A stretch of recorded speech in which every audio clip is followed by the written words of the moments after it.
देखो बच्चों, आज जो तुम सब यहाँ हो, इसका मतलब ये नहीं कि तुमने कोई गलत काम किया है या फिर तुमने कोई कानून तोड़ा है। छोटी सी गलती की वजह से तुम्हें यहाँ आना पड़ा, इसे जेल मत समझना पढ़ाई करने हॉस्टल आए हो। यहाँ से लोग पढ़ के टीचर, डॉक्टर, लॉयर बने हैं। अगर तुम लोग अच्छी तरह से पढ़ाई करोगे तो सरकार मुफ्त में शिक्षा देने के लिए तैयार है। इसलिए तुम में से कौन कौन क्या क्या पढ़ना चाहता है, तुम्हारे लक्ष्य क्या हैं? एक एक करके बताओ। सर, मेरा नाम कुमार है सर, मैं वकील बनना चाहता हूँ सर। गुड। कोर्ट में इंसाफ के लिए लड़ सकते हो तो जज भी जरूर बन सकते हो। समझ गया बेटा? बैठ जाओ।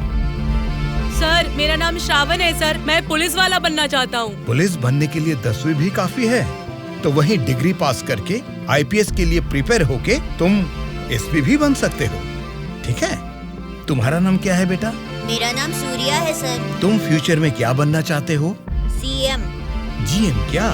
GM नहीं sir, CM, chief minister.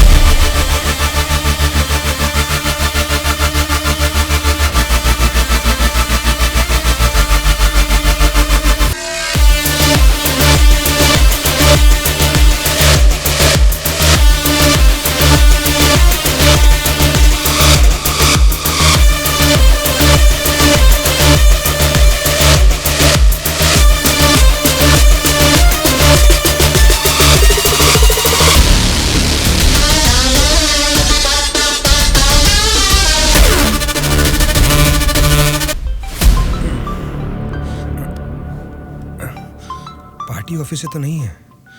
Hello, क्या बात है सुब्बा राजू, आधी रात को मीटिंग क्यों बुलाया है?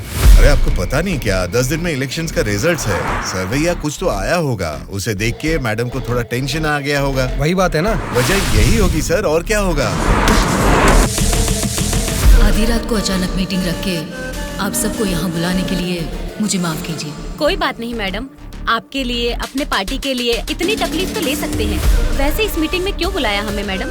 क्योंकि सभी वोटिंग सर्वेस चेक किए गए हैं। सर्वे में ये पता चला है कि पूरे राज्य की 175 असेंबली सीटों में इस बार सत्ता वाली पार्टी को 40% और विपक्ष की पार्टी को 42% सीट्स मिलने की संभावना है और बचे हुए असेंबली सीटों में इंडिपेंडेंट कैंडिडेट्स के जीतने की आशंका है। इसीलिए इस बार हमारी पार्टी को सरकार बनाने के लिए 10 सीटें हर हाल में चाहिए। इन 10 सीटों को हमें पक्का करना होगा। इसीलिए पूरे राज्य में जितने भी जीतने वाले इंडिपेंडेंट कैंडिडेट्स खड़े होंगे उन सबको हमारी पार्टी में शामिल करना होगा, तभी हम सरकार बना पाएंगे। अब हम सबको क्या करना होगा मैडम? आपके एक इशारे पे आपके लिए काम करने के लिए आपके पीछे 100 लोग हैं जो कुछ भी कर सकते हैं। उनको ठुकरा के इतनी भारी बारिश में अगर आप मुझे ढूंढते हुए आए हैं तो मैं समझ सकता हूँ मैटर कितना सीरियस है। बोलिए, ये बादशाह आपके लिए क्या कर सकता है? राज्य भर में जीतने वाले उन इंडिपेंडेंट कैंडिडेट्स के ऊपर हमें जल्द से जल्द ग्राउंड लेवल पर काम शुरू करना होगा। विपक्षी पार्टी कोशिश करे उससे पहले हमें ही उनको खरीदने की कोशिश करनी है। आज इस उम्र में भी इतने सालों से मैं एक विपक्ष की पार्टी ही चला रही हूँ बादशाह। इसीलिए चाहे कुछ भी हो जाए, सरकार तो हमारी ही बननी चाहिए बादशाह। आपकी बात सही है मैडम, लेकिन इस दरमियान सरकारी पार्टी से मिला हुआ वो गुंडा दुर्गा हमारी तरफ आने वाले इंडिपेंडेंट्स को अपनी तरफ नहीं खींचेगा, इसकी क्या गारंटी है? काटने वाले कुत्ते को बांध के रखते हैं, इसीलिए इस बार उसके ऊपर नॉन बेलेबल केसेस लगवाकर उसे जेल में बंद रखा है। इसका मतलब हमारे लिए कोई खतरे की बात नहीं है ना मैडम? इस काम को अंजाम देने के लिए तुम्हें एक काम करना होगा। क्या करना है बोलिए मैडम। सेंट्रल जेल में एक कैदी है।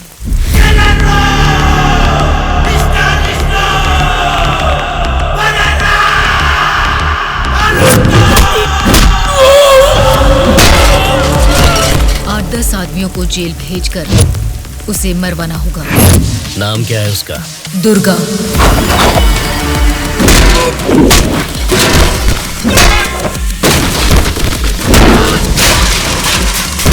He is the most dangerous animal.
is here to break it all.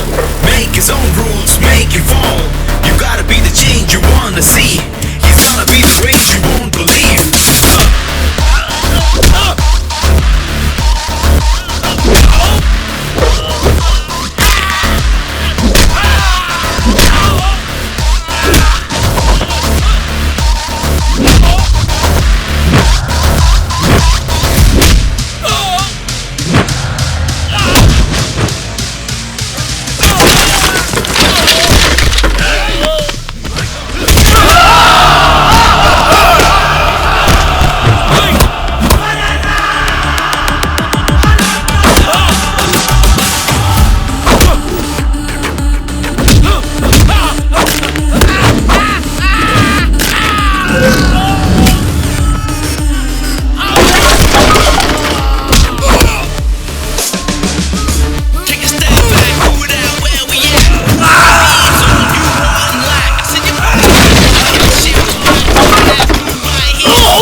आप उसे मुझ पे छोड़ दीजिए मैडम, मैं देख लूंगा।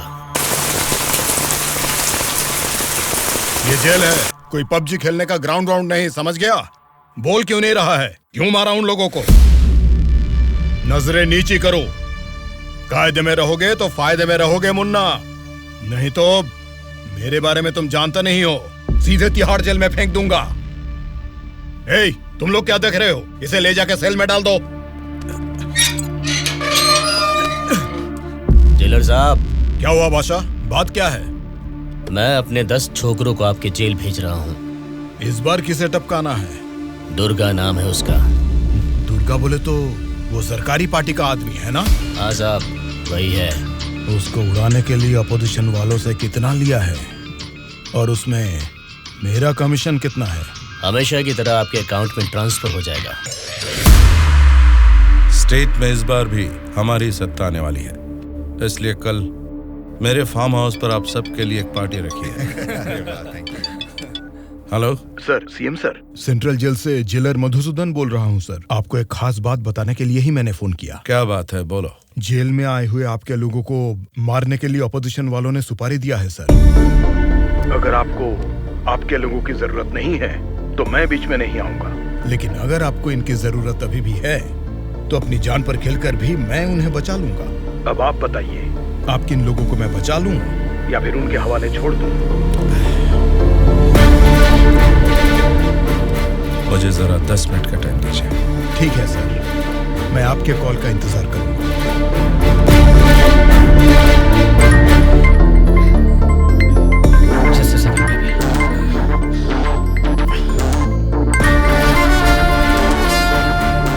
हेलो मामा, बोलिए। जेल में दुर्गा को उड़ाने के लिए ऑपोजिशन वाले प्लान कर रहे हैं।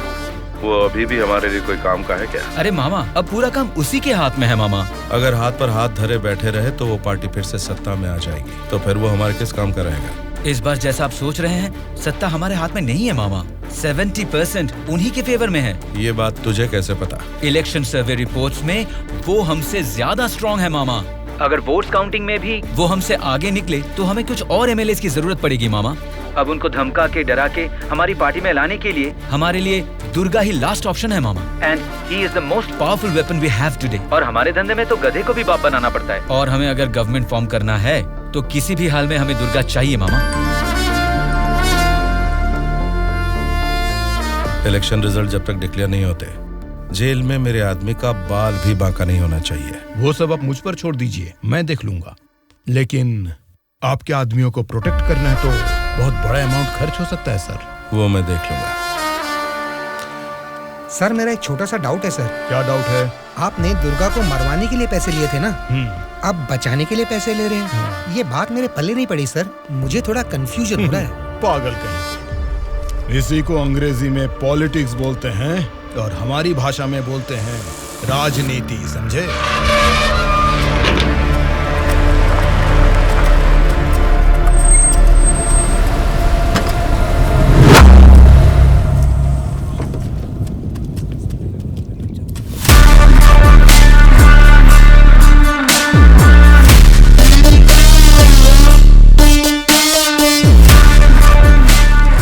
लोग फिर से जेल में आ गए ना। अब लगता है जेल में कोई बड़ा कांड होने वाला है।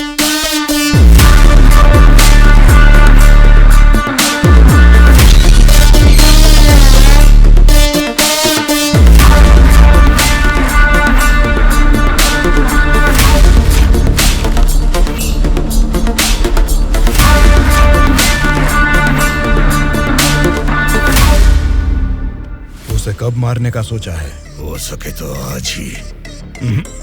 आज छोड़ देना, कल विजिटिंग आवर्स है, मुमकिन नहीं होगा। परसों मारने का प्लान बनाओ। ठीक है फिर। लेकिन एक बात अच्छी तरह से समझ लो, दुर्गा को मारने के लिए मैं तुम लोगों को आधे घंटे का टाइम दे सकता हूँ। आधे घंटे में ही काम निपटाना होगा, और अगर नहीं मार सके तो उसे दोबारा मारने का मौका नहीं मिलेगा। जाओ।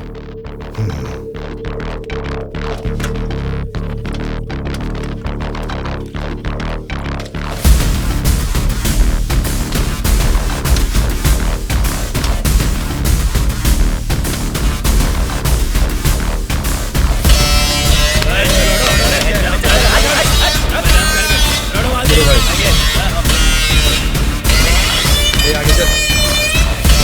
अल्लाह, ये सुना नहीं क्या?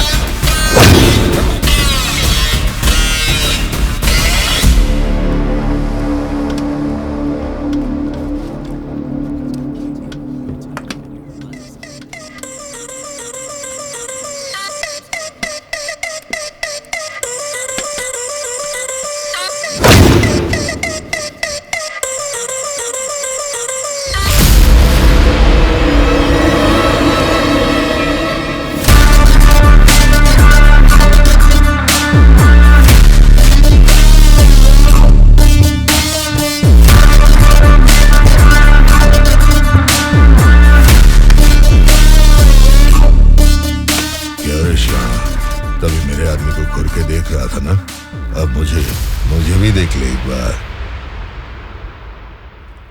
ए, बहरा है क्या? आंखें निकाल कर गोटियां खेलूंगा। ए, बोलना। तेरे से बात करे ला रे, समझ में नहीं आता भाई क्या बोल रहा है। ए, देखना, एक बार देख मुझे।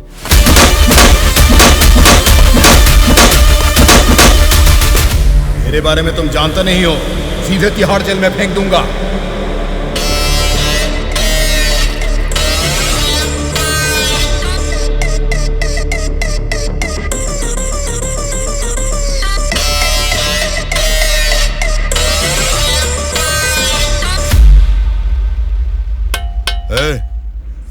तुझसे मिलने कोई आया है? मिलने।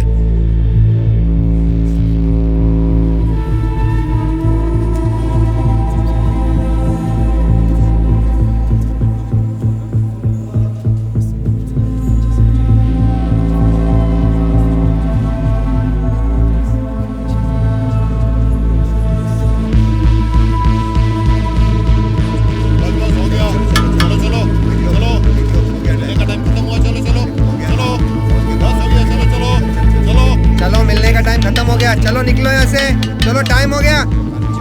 चल शिवा तू निकल, मैं बाद में ध्यान रख अपना।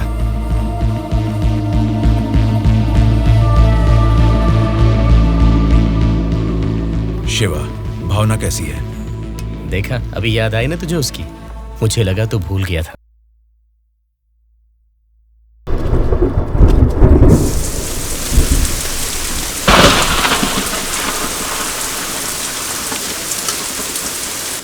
दुर्गा वॉशिंग एरिया में है, बिना गड़बड़ किए उसे टपका देना।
क्या रहे हो? इनको इनके सेल में डाल दो।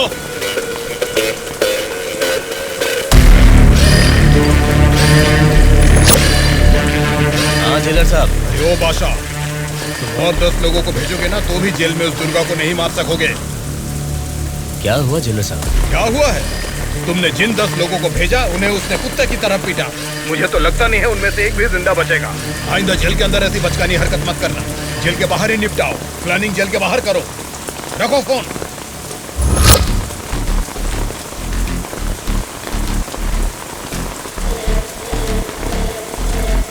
आपने जो यकीन मेरे ऊपर किया था मैं उससे निभा नहीं पाया मैडम।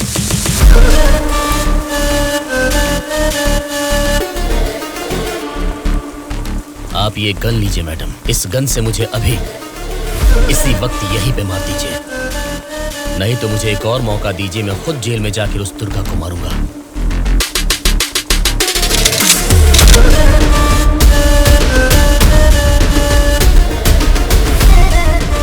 अगले हफ्ते इलेक्शन के रिजल्ट आने वाले हैं। अगर रिजल्ट मेरी फेवर में नहीं आए तब बताऊंगी कि तुम्हें किसको मारना है।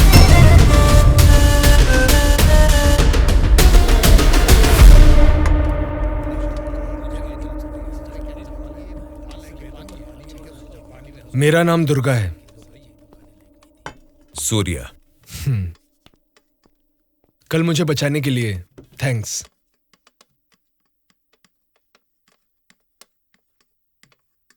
तुम्हारे बारे में सुना था, तुम किसी मर्डर केस में जेल आए हो।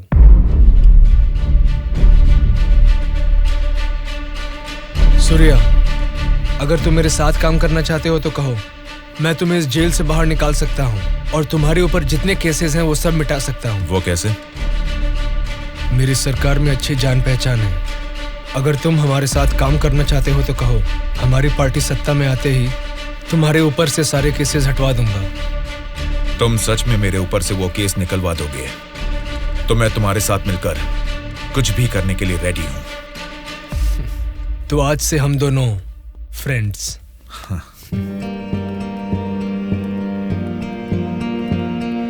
अच्छा, उस दिन वो लोग तुम्हें मारना क्यों चाह रहे थे? ऑपोजिशन वाले तो मुझे कई दिनों से मारने की कोशिश कर रहे थे, क्योंकि उन्हें इस बार जेल में मौका मिल गया, इसीलिए वो मुझे मारने आ गए।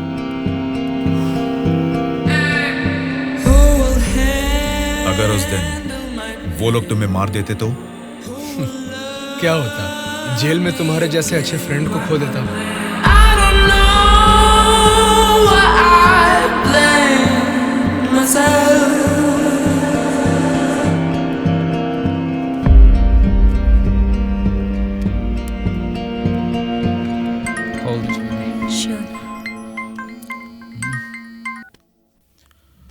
हेलो, मैं दुर्गा बोल रहा हूँ। बोलो दुर्गा। यहाँ जेल में मैं एक आदमी से मिला। किसी छोटे मोटे मर्डर केस में अंदर आया है, लेकिन उसकी हिम्मत अलग ही लेवल की है भाई। वो तो ठीक है, लेकिन क्या वो हमारे काम आएगा? बेशक वो हमारे काम आएगा भाई। ठीक है, इस बार इलेक्शन रिजल्ट्स अगर हमारे फेवर में नहीं आए तो तुम्हें बाहर आना पड़ेगा। ठीक है भाई। तब मैं मामा से बात करके तुम्हारे साथ उसको भी बाहर लाने का प्लान करूंगा।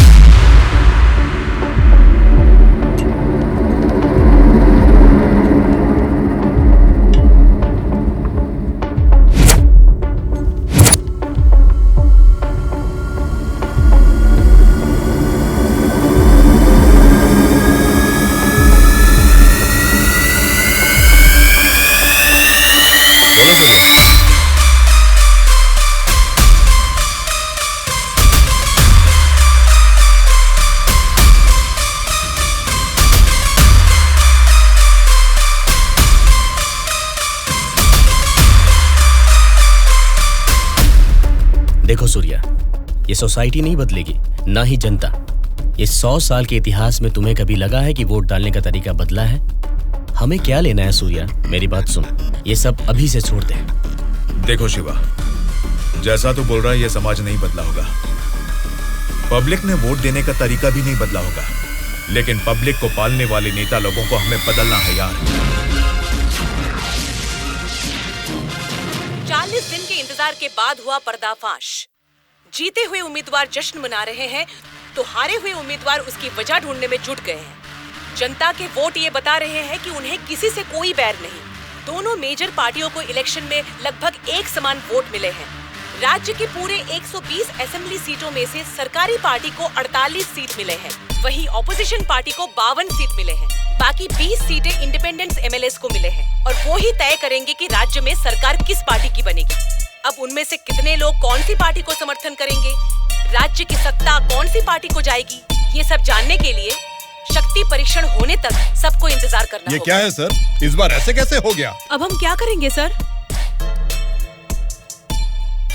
इस बार भी गवर्नमेंट हमारी ही बनेगी।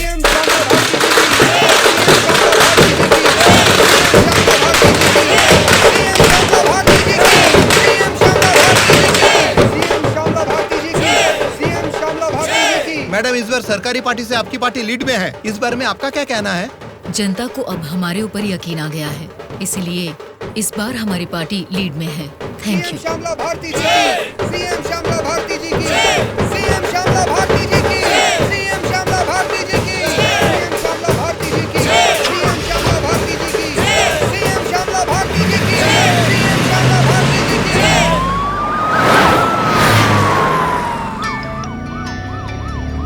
मैडम, सीएम राम मोहन राव जी का फोन आया है। बोलिए एक्स सीएम राम मोहन राव जी, कैसे लगे आपको इस बार के इलेक्शन के नतीजे? इस बार 4 सीट आपको ज्यादा मिली है, ऐसा सोचकर ये मत समझिए कि जीत आपकी हुई है। मिस श्यामला भारती जी, आपको सरकार बनाने के लिए आपकी पार्टी का और 10 एमएलएस की जरूरत है। अगर 10 एमएलएस को खरीद लिया तो भी 10 दिन के अंदर शक्ति परीक्षण के लिए उनका वहाँ होना बहुत जरूरी है। तो जाहिर है कि आपकी पार्टी को मेरी पार्टी से भले 4 सीटें ज्यादा आई है या मेरी पार्टी को 4 सीटें कम आई है, तो भी आखिर में असेंबली में आपकी जगह हमेशा की तरह विपक्ष में ही रहेगी। ये बात मत भूलिएगा मिस श्यामला भारती जी। ठीक है राम मोहन राव जी, इस बार संसद में हम विपक्ष में रहेंगे या आप विपक्ष में रहेंगे, देखते हैं। Good luck.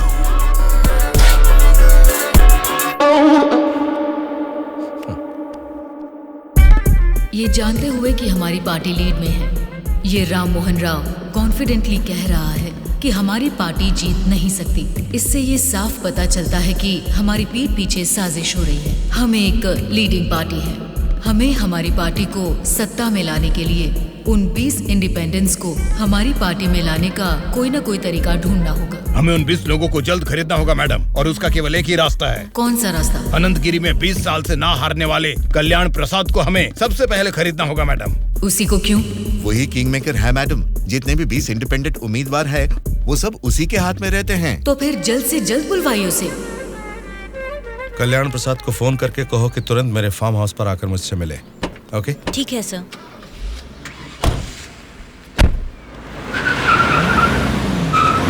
लगता है सब लोग आ गए हैं, तेरी वजह से ही लेट है। हाँ रुको रुको। नमस्कार मैडम।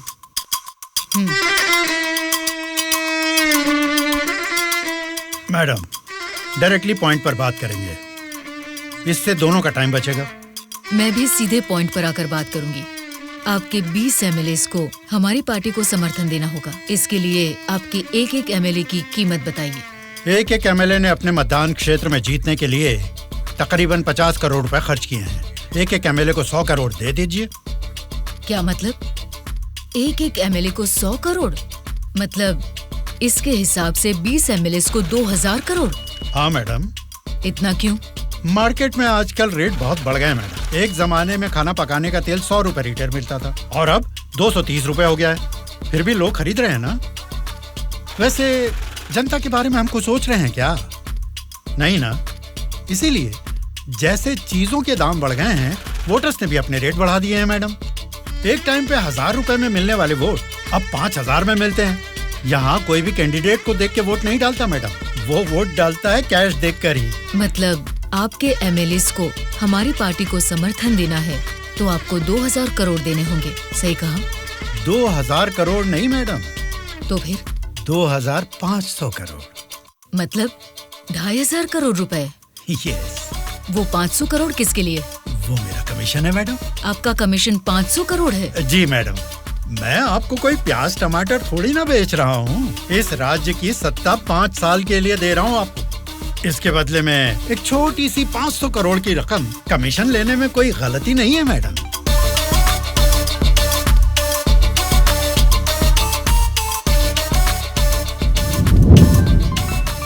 सत्ताधारी पार्टी का फोन।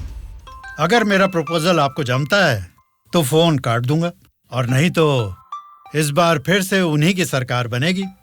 सोच लीजिए। सर, कल्याण प्रसाद जी मेरा कॉल कट कर रहे हैं सर। फिर से ट्राई करो। Okay sir.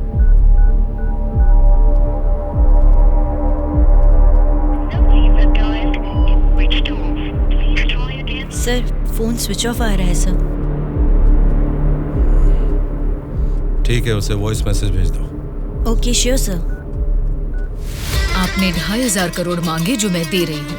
कोई गलती नहीं होनी चाहिए। शक्ति परीक्षण वाले दिन हमारे 20 एमएलए आपके पीछे दुम हिलाते हुए चलेंगे। आप जहाँ साइन करवाएंगी वहाँ करेंगे। अब आप सीएम पद की शपथ लेने के लिए तैयारी कीजिए मैडम। लेकिन उसके पहले हमें एक काम करना है। वो क्या है मैडम? आपने मुझसे हाथ मिला लिया है, ये खबर राम मोहन राव को जरूर पता चल जाएगी। हमें हमारे एमएलएस को सेफ रखना होगा। इसलिए उन सभी एमएलएस को राम मोहन राव से सेफ रखने के लिए मैंने बेंगलुरु में एक स्टार होटल पूरा बुक कर लिया है। शक्ति परीक्षण होने तक वो सारे उधर ही रहेंगे। आपके एमएलएस के साथ हमारे एमएलएस को भी मिलाकर उधर भेजेंगे तो वो सब साथ में वहाँ सेफ रहेंगे। आपकी बात सही है मैडम, पर उस राम मोहन राव के डर से सिटी से इतनी दूर बेंगलुरु में एमएलएस को रखने की जरूरत नहीं है मैडम। वो क्या है ना, शहर के बीचों बीच मेरे कंट्रोल में एक जगह है जिसके बारे में किसी को नहीं पता। ये 10 दिन हम अपने एमएलएस को वहीं छिपाएंगे तो टाइम भी सेव होगा और अपने लोग अपने ही साथ हैं ये भरोसा भी रहेगा। लेकिन उतनी सेफ प्लेस इस सिटी में कहाँ है? सॉरी मैडम, शक्ति परीक्षण होने तक उस जगह के बारे में मैं आपको भी नहीं बताऊंगा। ठीक है, फिर आपके एमएलएस के साथ हमारे एमएलएस को भी आपकी बताई हुई जगह पर भेजूंगी। देखना कोई भूल ना हो। Okay madam. सत्या। हाँ सर। सर, श्यामला भारती जी ने कल्याण प्रसाद जी को 2500 करोड़ में खरीद लिया। अब हमारी हालत क्या होगी सर? हमारी सरकार गिर गई क्या? सर, इलेक्शन में मैंने 100 करोड़ खर्च किया, अब मेरा क्या होगा सर? बताइए सर, क्या होगा सर? क्या होगा? बस चुप हो जाओ। परेशान होने की जरूरत नहीं है। शक्ति परीक्षण में अभी टाइम है। मैं जानता हूं मुझे क्या करना है। आपकी बात मुझे समझ आ गई। अभी मुझे क्या करना है बोलिए। अनऑफिशियली किसी भी हालत में दुर्गा मुझे जेल से बाहर चाहिए, चाहे जितने भी पैसे लग जाएं। तुरंत जेलर से बात करके काम को अंजाम दो। ठीक है मामा, पर एक रिक्वेस्ट है। बोलो क्या है? दुर्गा के साथ एक और आदमी को जेल से बाहर निकलवाना है मामा। कौन है वो? उसका नाम है सूर्या। उसकी गट्स, उसकी हिम्मत, वो अलग ही लेवल की है। हो सकता है, लेकिन किसी भी अनजान आदमी के ऊपर इस तरह से आंख मूंद कर भरोसा कैसे कर सकता है? ये स्टेट गवर्नमेंट का मामला है। अगर कुछ गलत हो गया तो मेरा पूरा पॉलिटिकल करियर खत्म हो जाएगा। मेरा यकीन कीजिए मामा, हमारे गवर्नमेंट को गिरने से बचाने के लिए इस ऑपरेशन में दुर्गा से ज्यादा वो ही एक्टिवली काम करेगा। ठीक है, अगर तुम उसकी इतनी तारीफ कर रहे हो तो काम खत्म हो तो इन दोनों को फिर से जेल में डाल दूंगा। मैं भी उससे जरूर मिलना चाहूंगा।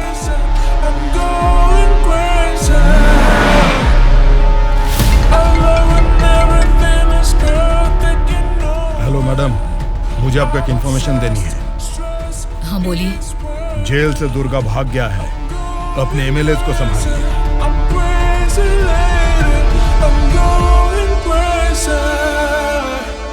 इनको अभी छोड़ के आपने वो पार्टी को इन्फॉर्मेशन क्यों दे दिया सर? वो लोग आपस में लड़के मरेंगे तो ही ना हम जैसे लोग सेफ रहेंगे।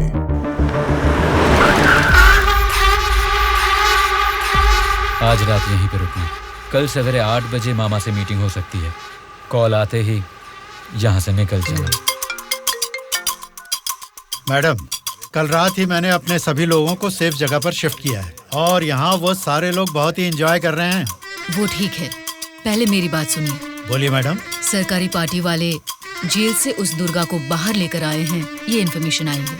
मैं नहीं जानती तुम क्या करोगे। हाँ? लेकिन हमारे सभी एमएलए सेफ रहने चाहिए। मैडम, दुर्गा जैसे 10 लोग भी जेल से बाहर आ जाए ना तो भी हमारे एमएलए कहाँ है पता लगाना मुश्किल है। फिर भी सामने वाली पार्टी प्लान कर रही है तो इसका मतलब हमें संभल के रहना है।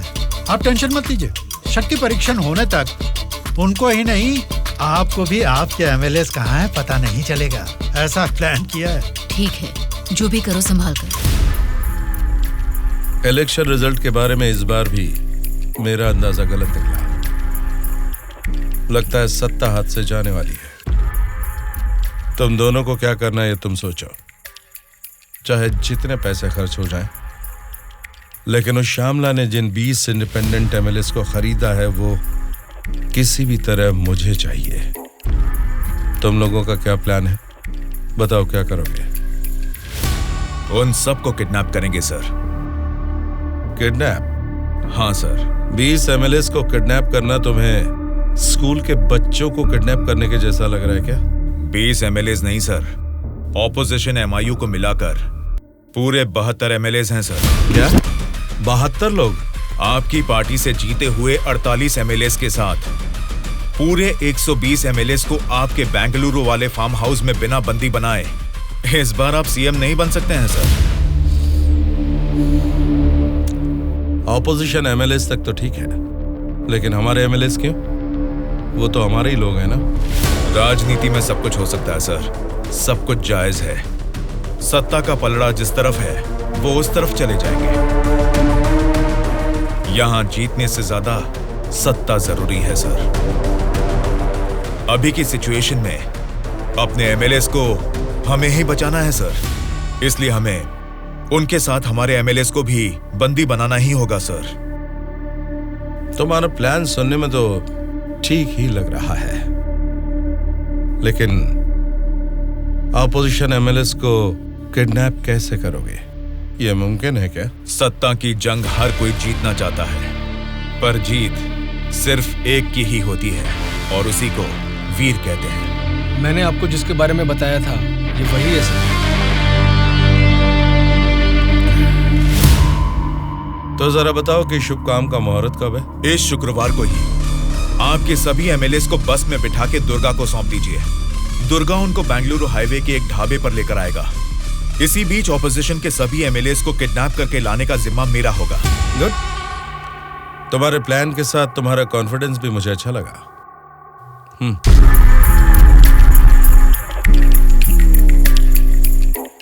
इस बैग में 2 करोड़ है, इसे सिर्फ एडवांस ही समझो।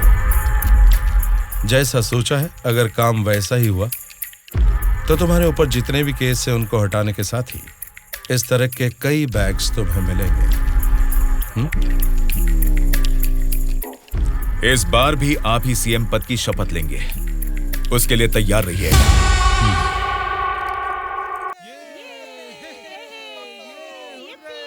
कल्याण प्रसाद के फोन का लास्ट कॉल लोकेशन कल रात 11 बजे का गुलजार हाउस में दिखा रहा था। तभी से लेके अब तक वो किसी के टच में नहीं है।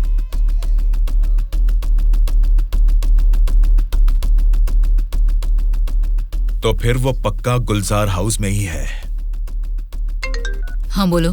मैडम, आपके लिए एक बैड न्यूज है। गुलजार हाउस में ठहरे हुए आपके सभी एमएलएस को सत्ता वाली पार्टी के लोग किडनैप करने की कोशिश कर रहे हैं।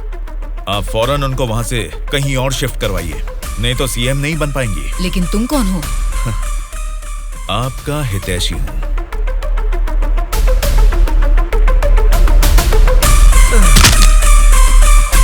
चलिए बैठिए आप लोग अंदर।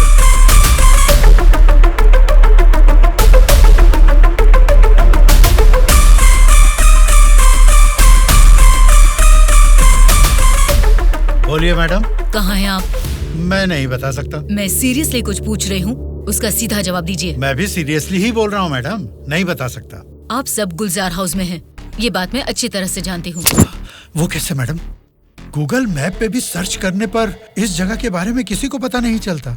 सिर्फ मुझे ही नहीं बल्कि सरकारी पार्टी वालों को भी पता है कि आप सब कहाँ छुपे हो। अब क्या करें मैडम? उनके वहाँ पहुँचने से पहले निकलो वहाँ से और अपने साथ सभी एमएलएस को वहाँ से शिफ्ट कर दो। लेकिन अभी के अभी इतने एमएलएस को कहाँ शिफ्ट करेंगे मैडम? मैं बस भेज रही हूँ, मेरे बैंगलोर वाले रिसोर्ट में शिफ्ट हो जाओ। समझ गए तुम? समझ गया।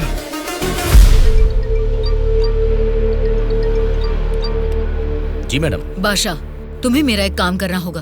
बोलिए मैडम। हमारे सभी एमएलएस को हम अर्जेंटली एक बस से बैंगलोर रिसोर्ट में शिफ्ट कर रहे हैं। हमारी बस सेफली बैंगलोर पहुंचे तब तक तुम्हें उसे फॉलो करना है। ठीक है मैडम। तुरंत अपने आदमियों के साथ बैंगलोर हाईवे पर वेट करो। Okay madam.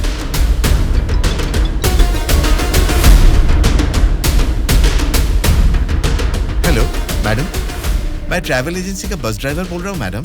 कहाँ पहुँचे तुम? मैं बिल्कुल सही लोकेशन में पहुँच गया हूँ मैडम। ठीक है, हमारे लोग वहाँ आएंगे, वेट करो। ठीक है मैडम।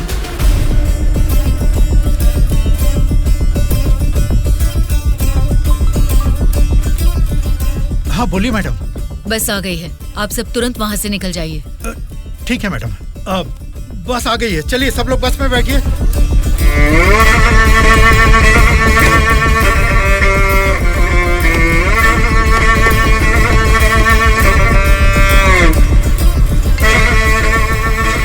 मैडम, सब लोग बस पे चढ़ गए मैडम। अभी निकल सकते हैं क्या मैडम? Okay madam. बोलो सूर्या। दुर्गा, हमारा प्लान सक्सेस हुआ। अब सभी एमएलएस मेरे कब्जे में हैं। तुम हाईवे के ढाबे पे वेट करो, मैं भी पहुंचता हूँ। ओके।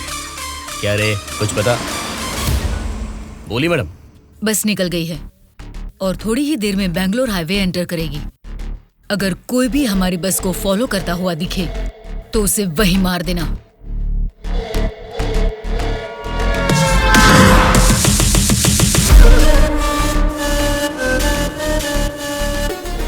मैडम, हमारे एमएलएस की बस अभी सामने से क्रॉस हो गई है। तुम ध्यान से हमारी बस को फॉलो करना, ठीक है? ठीक है मैडम। ए चलो रे।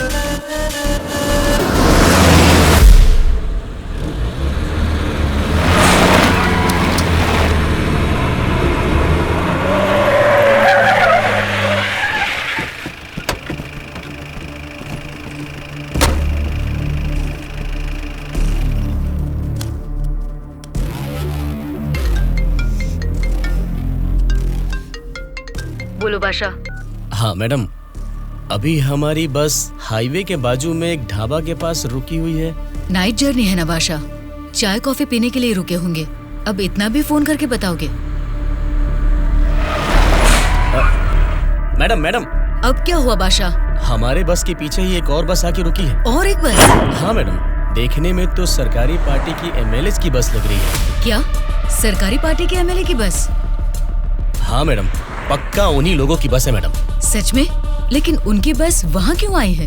पता नहीं चल रहा मैडम। जैसे हम अपने एमएलए को बैंगलोर भेज रहे हैं, वैसे ही वो अपने एमएलए को शायद किसी सेफ जगह पर भेज रहे होंगे। हो सकता है, फिर भी दोनों बस एक ही जगह पर एक ही समय पर ये कैसे हो सकता है? तुम एक काम करो बादशाह, हमारे एमएलए की बस वहाँ से सुरक्षित निकल जाए, तब तक उनकी बस पर तुम कड़ी नजर रखना। ठीक है मैडम।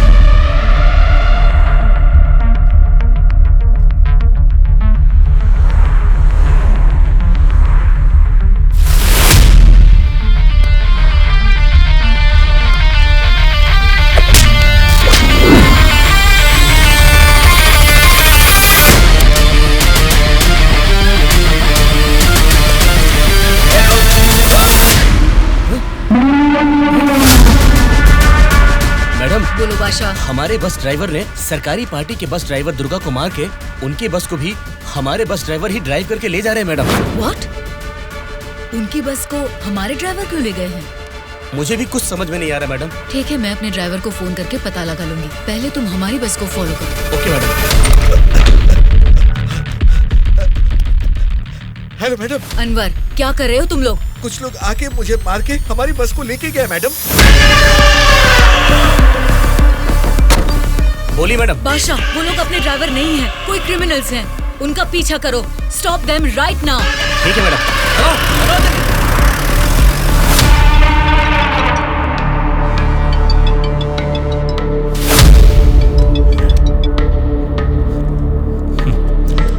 बोलिए श्यामला जी, इस वक्त कैसे याद किया?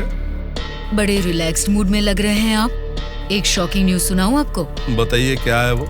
अभी तक मैंने सोचा कि संसद में आपके और मेरे बीच में स्पर्धा है, लेकिन हमारी इस स्पर्धा में किसी तीसरे ने एंट्री ली है। उसने क्या किया है, अगर ये आपको बताऊंगी तो बहुत बड़ा झटका लगेगा। वो तीसरा कौन है और उसने क्या किया है, ये आप बताएंगी, तभी तो पता चलेगा कि मुझे बड़ा झटका लगेगा या नहीं। जेल में से आपने एक जानवर को बाहर निकलवाया मिस्टर राव। उस जानवर को मारकर उस तीसरे ने हमारे एमएलए के साथ आपके एमएलए को भी किडनैप करके वहाँ से भाग गया है मिस्टर राव। अगर मुझे पता चला कि उस तीसरे और आपके बीच में कुछ कनेक्शन है, तो मेरी एक बात याद रखना, आपका पॉलिटिकल करियर मैं पूरी तरह से बर्बाद कर दूंगी मिस्टर राम मोहन राव।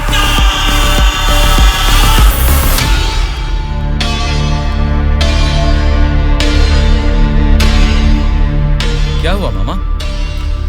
उस दुर्गा को कॉल कर।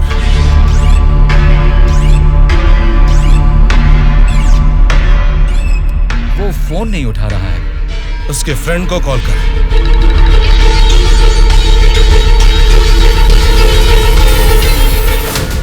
मेरे पॉलिटिकल करियर में ये फर्स्ट टाइम है जब मैंने किसी पर यकीन करके धोखा खाया। बोल, कौन है तू? बोला था ना, ये सत्ता की जंग हर कोई जीतना चाहता है, लेकिन किसी एक को ही जीत मिलती है, उसी को वीर कहते हैं। अब वो जंग शुरू हो चुकी है। वीर कौन है और वो जंग किस मकसद से कर रहा है, आगे आगे तुमको सब समझ में आएगा। तब तक के लिए wait and C.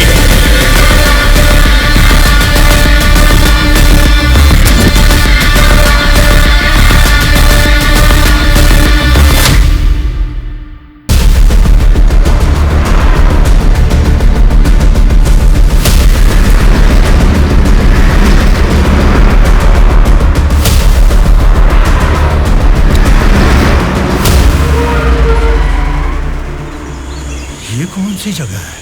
Bengaluru resort बोले थे, गलती से किसी और रूट में तो नहीं आ गए? घना जंगल लग रहा है ये तो।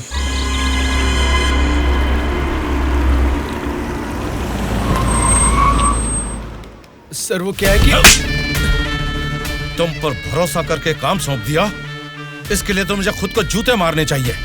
अपना ये चेहरा फिर मुझे कभी मत दिखाना। पता नहीं कहां से एक अनजान आदमी को लाकर मेरे सर पर बैठा दिया। अब देखो उसने क्या किया है। सॉरी मामा। मर जाओ जाकर। उस डीजीपी को फोन करके फार्म हाउस में आने के लिए कहो। ओके मामा। क्या रे, हमारी पार्टी ज्वाइन करने के लिए इस जंगल में आ गए तुम लोग? अरे जब लीड में हम हैं तो तुम्हारी पार्टी में आने की नौबत क्यों आएगी हमें? लीड में हम हैं बोलकर तुम सब लोग हमारी पार्टी में आ गए। देख लो, कुछ अकल है कि नहीं? वाली लीड नहीं, जीतने वाली भी अपनी ही पार्टी है। ए, रुक जाओ। क्या है ये? इतना शोर कर रहे हो? आपस में लड़के कुछ नहीं मिलने वाला। हमें कुछ भी बोलिए, लेकिन हमारी पार्टी को कुछ मत बोलना। समझ गए? जरा सामने आओ और अपनी पार्टी की ताकत दिखाओ।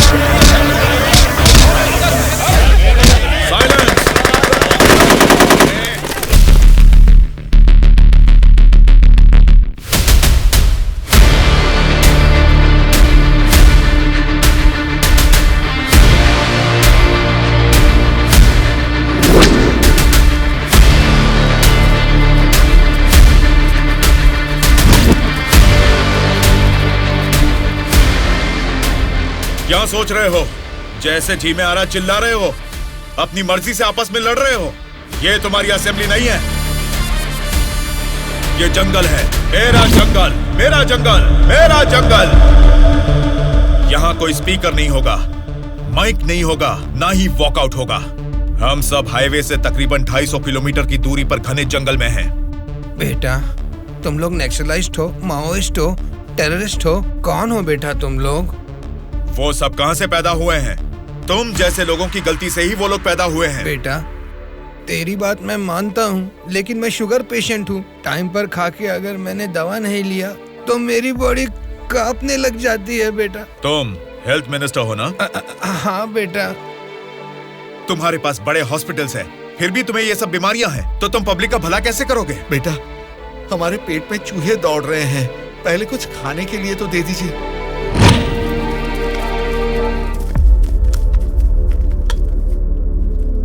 ये क्या खाना है? ये तो जेल के खाने से भी बदतर है। क्यों रे? तेरी राशन की दुकान में यही चावल तो बिकता है, फिर वो लोग कैसे खाते होंगे, कभी सोचा है?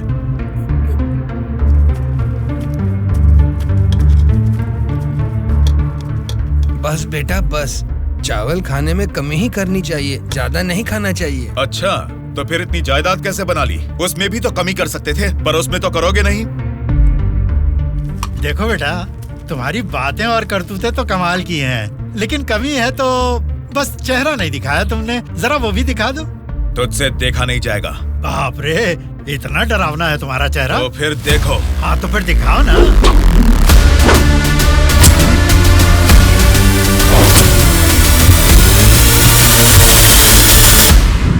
हमारी जिंदगी को लक्ष्य देता है ये महाविद्यालय, हमारे भविष्य को भी रचता है ये विद्यालय। स्वामी विवेकानंद ने कहा था कि देश का भविष्य युवा पीढ़ी के हाथों में है, लेकिन युवा होने के नाते हम क्या कर रहे हैं? देश के भविष्य से मुझे क्या करना है, ऐसा बोलकर हम खुद ही को स्वार्थी बनाते जा रहे हैं। मतलब हमारा पढ़ाई करना, नौकरी करना स्वार्थ है क्या? प्रॉब्लम पढ़ाई के बारे में या जॉब के बारे में नहीं है बेटा, तो फिर देश के भविष्य के बारे में ना सोचना ही प्रॉब्लम है। इसीलिए तो हर 5 साल में हम वोटिंग करके नेता लोगों को चुनते हैं। ये सब काम तो उनका है। वही तो हम लोगों की गलती है, वोट देते हैं और भूल जाते हैं। एक स्टूडेंट की हैसियत से फैसला करना आपके हाथ में नहीं है, लेकिन बेहतर समाज का निर्माण करने का सामर्थ्य आप में है। उन लोगों को खड़ा करके पूछने का हक भी आपको है। जब आप लोग ऐसा करेंगे तब स्वामी विवेकानंद की बात सच होगी कि देश का भविष्य युवाओं के हाथों में है। जाल खरीदने के लिए पैसे देंगे, नाव खरीदने के लिए लोन देंगे। तुमसे यही वादा इलेक्शन से पहले किया गया था ना, लेकिन अब सत्ता में आकर 4 साल होने के बाद भी एक भी वादा पूरा नहीं किया। इसको आप कब तक सहेंगे और कितने दिन भुगतेंगे? इन एमएलएस को जीतने दीजिए और सवाल कीजिए।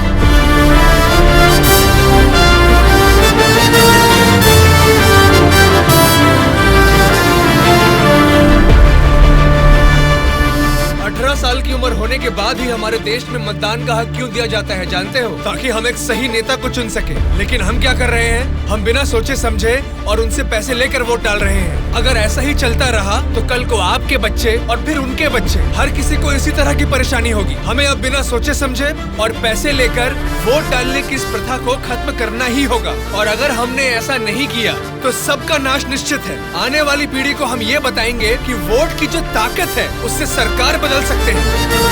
जनता की सच्चाई। स्टूडेंट सर, आजकल जनता के सामने समाज के बदलाव की बातें करते रहते हैं सर। आजकल ये फैशन हो गया है सर। ठीक है। हाँ? उसके भाषण की वजह से अपनी इमेज डैमेज नहीं होनी चाहिए। सर, हमें उनकी परवाह नहीं करनी चाहिए। वो लोग कुछ प्रॉब्लम नहीं करेंगे सर। अपने किसी आदमी को बोलो इन पर जरा नजर बनाए रखे। Okay sir. दिल्ली से आते ही इनके बारे में कुछ करेंगे। क्या बताऊं बेटा, इस गांव की समस्या वैसे की वैसी ही है। हमारी समस्याओं को सुनने के लिए कोई वार्ड मेंबर नहीं आता है। सरपंच को तो देखा ही नहीं, कॉर्पोरेटर काम नहीं करता, और एमएलए के लिए क्या बताऊं, 4 साल पहले हमने उनको जिताया, वो तो ऐसे गायब हुए जैसे गधे के सर से सिंह। उनसे मिलने जाओ तो लात मार के भगा देते हैं।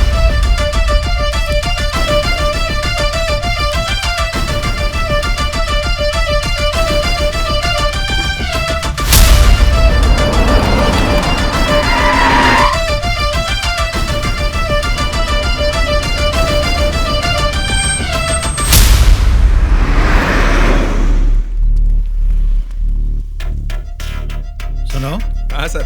हम बगल वाली स्टेट में गए थे ना? हाँ सर। तो ये यूएस गए थे, ऐसा फ्लेक्सी क्यों लगा है? हाँ सर। चलो लगे रहने दो सर। फोटो अच्छी है। लगाया किसने इसको? और कौन सर, वो स्टूडेंट्स ही हैं।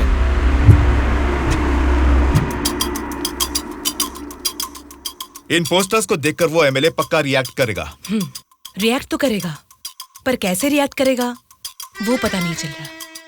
जैसा भी रिएक्ट करें, कोई भी प्रॉब्लम आने तो हम सबका सामना कर लेंगे साथ में। जैसा आपने सोचा वैसा नहीं होगा। शक्ल से तो पढ़े लिखे लगते हैं, पढ़ाई की है तो नौकरी, अच्छी नौकरी कर लेते। ऐसे पेस्ट लगा के पोस्टर लगाने की गंदी हरकतें क्यों कर रहे हैं आप लोग?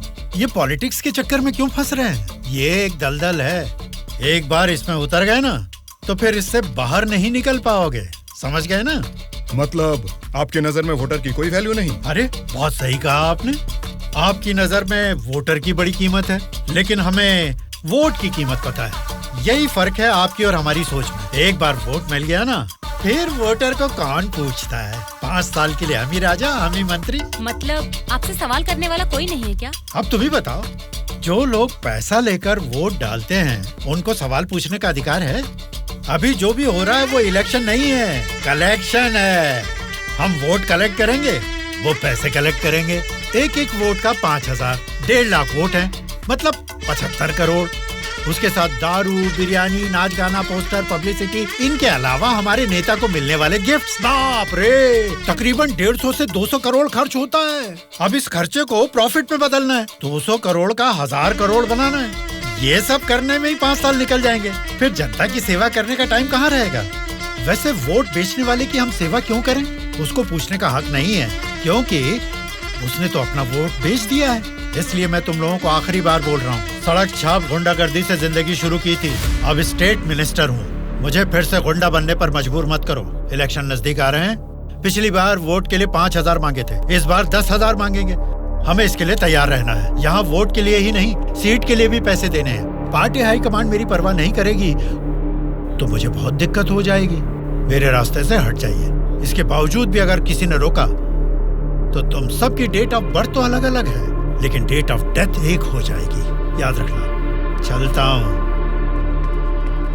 डार्लिंग, सब अच्छा ही हुआ है। टी स्टेट का एडवांस दे दिया है। अगले महीने इलेक्शन है, उसके बाद रजिस्ट्री होगी। ऊटी टी स्टेट की तुम ही मालकिन हो। तुम्हारा सर देखो। आपकी नजर में वोटर की बड़ी कीमत है, लेकिन हमें वोट की कीमत पता है। एक बार वोट मिल गया ना, फिर वोटर को कौन पूछता है? 5 साल के लिए हम ही राजा, हम ही मंत्री।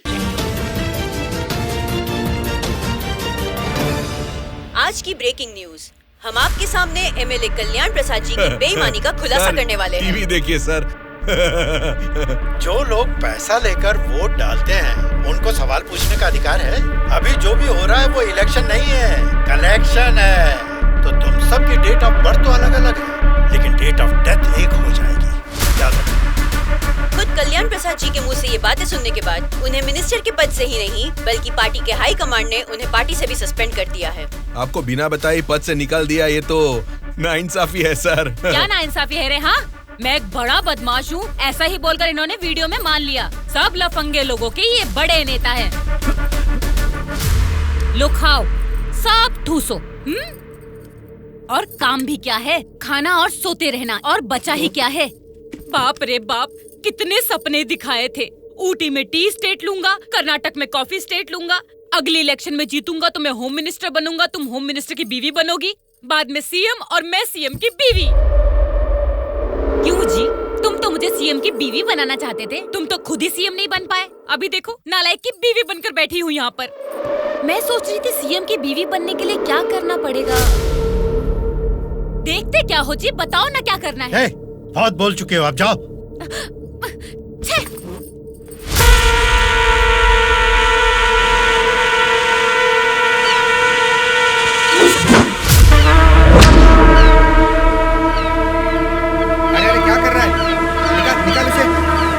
माफ कीजिए सर, अपने लोग हैं, मछली पकड़ना सीख रहे हैं, गलती से आपके ऊपर गिर गया। आप जाइए सर।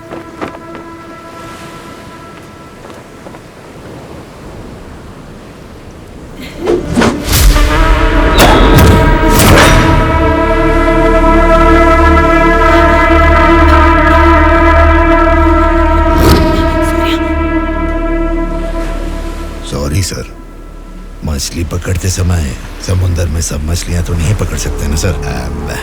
हमारे हाथ में आई हुई मछली पकड़ेंगे, गलत मत समझिए। अब जाइए।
किसने तुम सबको भेजा है? बता, जल्दी बता।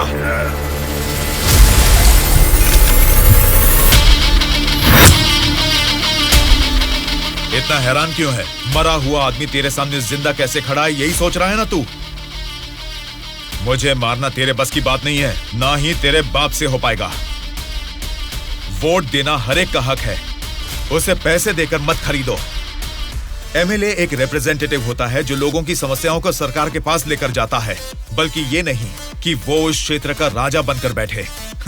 जस्ट एक कर्मचारी है। तुम सब कुछ भूल गए हो, इसलिए याद दिलाने के लिए पोस्टर्स लगाए, लेकिन तुम तो समझ ही नहीं पाए। अब तक तो तुम्हें ही बदलने के बारे में सोचा था, इस चुनाव क्षेत्र के एमएलए को बदलने के बारे में नहीं। लेकिन अब बदलूंगा। अगले इलेक्शन में चुनाव के लिए रेडी हो जाओ। अब की बार कलेक्शन नहीं, इलेक्शन होगा।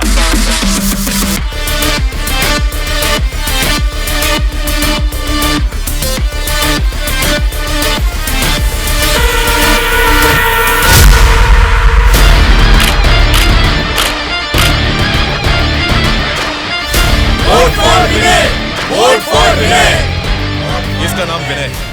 अब हमारे चुनाव क्षेत्र से इंडिपेंडेंट उम्मीदवार के रूप में कल्याण प्रसाद जी के सामने खड़ा हो रहा है। यही पैदा हुआ है, आपकी तकलीफें जानता है। पैसे देकर आपका वोट नहीं खरीदेगा, लेकिन आपके द्वारा डाले गए हर एक वोट को इंसाफ दिलाएगा। इसे जिताकर तुम सब जीतना चाहते हो, या फिर उस कल्याण प्रसाद को वोट डालकर अगले 5 साल के लिए गुलाम बनकर जीना चाहोगे?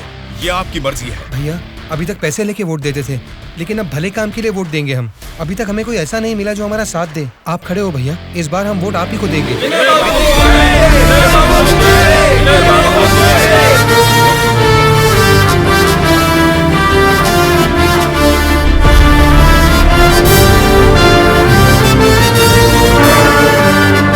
ऐसा क्या?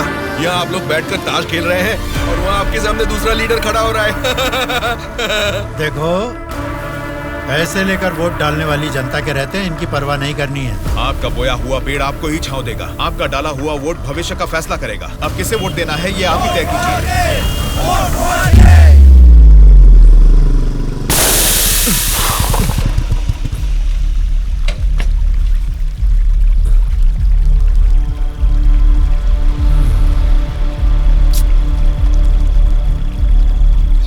पंचर बना लो, पंचर। क्या बाबू, गाड़ी पंचर क्या?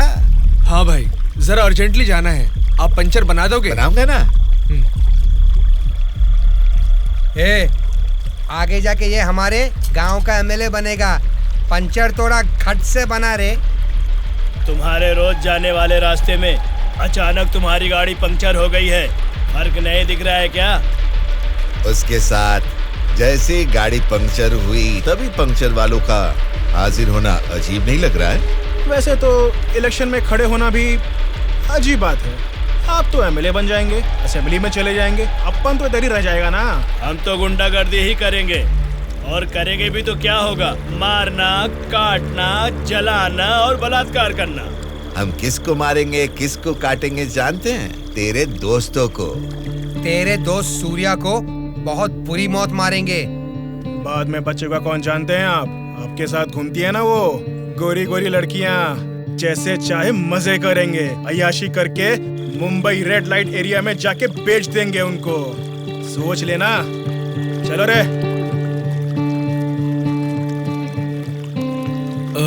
आप सबको कुछ बताना चाहता हूँ, लेकिन आप लोग गुस्सा मत होना। तो फिर तुम वो बात ही क्यों कर रहे हो जिससे गुस्सा है? अरे वो बात नहीं है। अरे तो अब बता भी दो ना। मैं ये इलेक्शन नहीं लड़ूंगा। What? सच सच बताओ, क्या तुम्हें किसी ने डराया?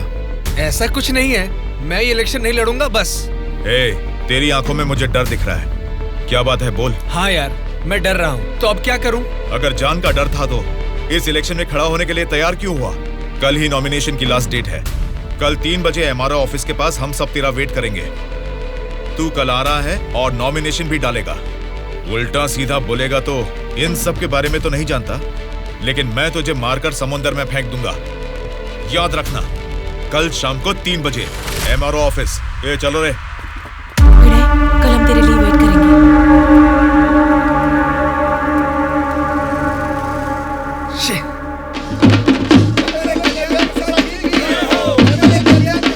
पता नहीं कहाँ रह गया। अपने आप को समझता क्या है वो? Phone is not reachable, message भी नहीं जा रहा।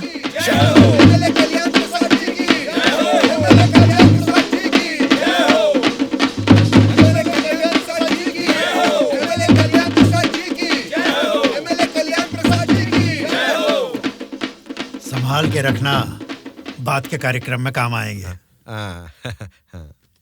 नमस्कार वोटर महाराज, आपके अनमोल वोट आप मुझे ही देंगे। देंगे ना? आप ही देंगे। अच्छा मुहूर्त निकलने से पहले नॉमिनेशन करके आता हूँ। नमस्ते।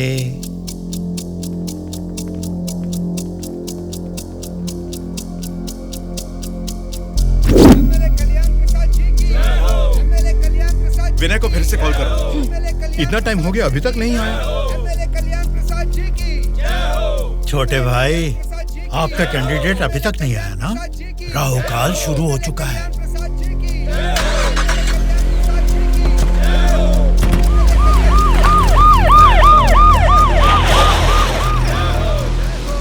हम तुम्हें अरेस्ट करने आए हैं।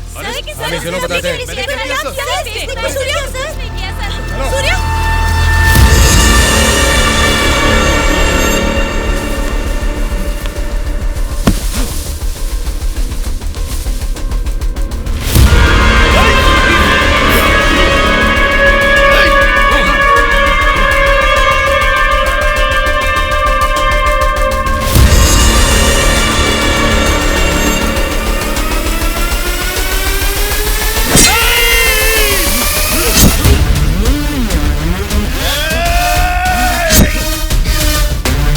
क्या हो रहा है सर?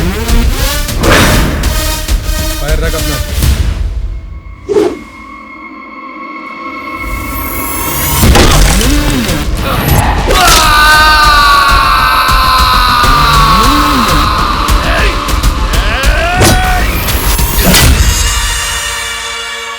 पकड़ रहे इसे। सर, ये सब क्या हो रहा है सर? हो रहा है नहीं, जो हुआ है वो बता रहा हूं। पकड़ इसे।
इंस्पेक्टर साहब, छोटे भाई से कुछ बात करनी है। Okay sir. छोटे भाई, खुद को ही अकलमंद समझते हो, तुम्हारे रेंज की नहीं है, फिर भी मेरी थोड़ी सी अकल है। तुम्हारे इस्तेमाल किए हथियार को मैंने भी यूज किया, सोशल मीडिया। कल ही नॉमिनेशन की लास्ट डेट है। तू कल आ रहा है और नॉमिनेशन भी डालेगा। उल्टा सीधा बोलेगा तो, लेकिन मैं तुझे मारकर समुद्र में फेंक दूंगा। छोटे भाई, पॉलिटिक्स मतलब एक ऐसा समंदर जिसपे सफर के लिए शिप चाहिए या तो फिर बोट। तुमने खाली हाथ तैरना चाहा तो बीच समंदर में डूब जाओगे। तेरे जैसे नालायक को ही बोट और शिप की जरूरत पड़ती है। मुझे जरूरत नहीं है। मैं तुझे पीछा करके शिकार करके पकड़ूंगा, क्योंकि मैं एक शार्क हूँ, समझा? वो सही में शार्क निकला। पीछा किया, शिकार किया, और अब क्या करेगा? हे, चलो यहाँ से। हाँ, चलो चलो जल्दी चलो। निकलो। हाँ, चलो जल्दी चलो। कुछ भी कहो यार, मौसम तो बहुत लाजवाब लग रहा है। पेट में बहुत गड़बड़ है, लगता है इधर ही बैठ के आ जाएगी। भाई, इस उम्र में भी तू टाइम पे हल्का हो जाता है, मतलब तेरा हेल्थ तो एकदम सुपर है मेरे भाई।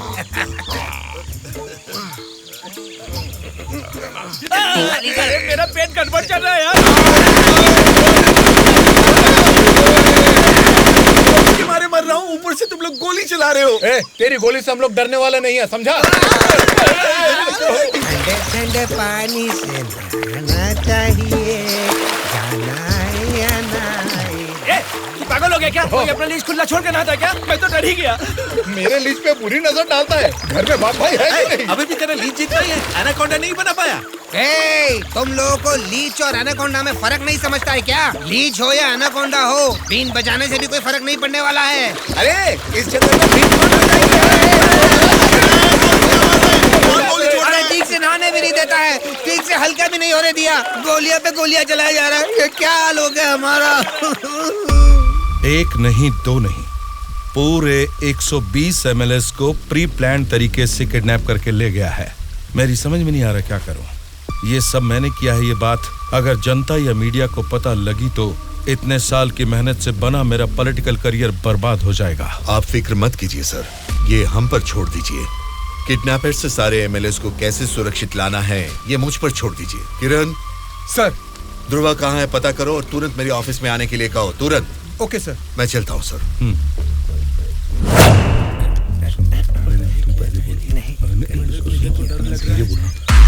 मुझे तो डर लग रहा है। तुम्हें बोलो बेटा क्या है? आपके बारे में सब कुछ पता चल गया बेटा। सच में नाइंसाफी हुई है। मैं सच बोल रहा हूँ, लेकिन गलती तो उसने की है। फिर हम लोगों को यहाँ लेकर क्यों आए हो बेटा? चाहिए तो उसको अकेले रख लो और हम लोगों को छोड़ दो बेटा। ठीक है, तुम लोग कह रहे हो तो मैं तुम्हें छोड़ दूंगा। उससे पहले मैं तुम सबसे 3 सवाल पूछूंगा। अगर तुमने सही जवाब दिया तो मैं तुम सबको आज ही छोड़ दूंगा। पहला सवाल, आप में से सनी लियोन को कितने लोग जानते हैं? क्यों नहीं जानते सर, वो तो मेरी पसंदीदा फिल्म स्टार हैं। उसे देखे बिना मुझे नींद ही नहीं आती, समझे? दूसरा सवाल, पूजा हेगड़े को कितने लोग जानते हैं? पूजा हेगड़े का मैं बहुत बड़ा फैन हूँ बेटा। एक चुम्मा, एक चुम्मा, एक चुम्मा।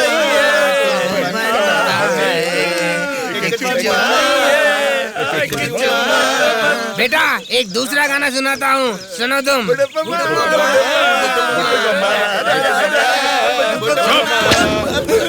तीसरा सवाल, नारायण स्वामी को कितने लोग जानते हैं? भाई नारायण स्वामी ना, उनका व्रत मैं हमेशा रखता हूँ। तुम सनी लियोन को जानते हो? पूजा हेगड़े ने कितने एक्टर्स के साथ डांस किया ये भी जानते हो? लेकिन जनता के लिए अपनी जान भी कुर्बान करने वाले नारायण स्वामी को नहीं जानते। कौन है बेटा वो? कोई देवता है क्या? हाँ, देवता ही है, लेकिन मंदिर में रहने वाला देवता नहीं, जनता के दिल में रहने वाला देवता, नारायण स्वामी।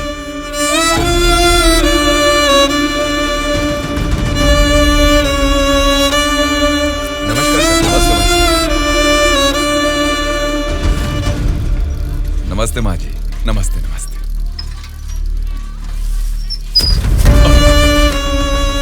ये क्या किया बहन जी? क्या देख के पता नहीं चल रहा? कचरा है। हाँ वो तो पता चल रहा है, लेकिन कचरे की सही जगह तो कूड़ेदान होती है ना। तो आपने ये कचरा कूड़ेदान में डालने की बजाय यहाँ सड़क पर क्यों फेंक दिया? हमेशा कूड़ेदान में ही डालती हूँ, आज ही जस्ट मिस हो गया। वो अच्छा, अंग्रेजी बोलना जानती हो, लेकिन ये नहीं जानती कि कचरे को कूड़ेदान में डालना चाहिए। ये सब करने से ही बीमारियां फैल रही हैं और इंसान बीमार होते जा रहे हैं। जरा उधर देखिए, कूड़ेदान में पूरा कचरा भरा हुआ है। उसे निकालने वाला म्युनिसिपैलिटी से कोई भी दिखाई नहीं दे रहा। 1 हफ्ते से बोल रहे हैं कि आएंगे, लेकिन अभी तक कोई नहीं आया। और तुम कह रहे हो कि मेरे कचरा फेंकने से बीमारी आ जाएगी? हाँ? तेरी बात से ना दुनिया बदले, तेरी चीख किसी तक ना पहुँचे, नाराज न तेरा बल ही है तेरा साथी, दब के न रहो, विश्वास है तेरी डोले, डर के न रहो, उम्मीदें तेरे दिल में उठ के न रहो, जज्बात है तेरे रग में। Hello, municipality office. कौन बोल रहे? नारायण स्वामी जी है क्या? अरे आपको कैसे पता चला? फोन में कैमरा लगाया हुआ है क्या?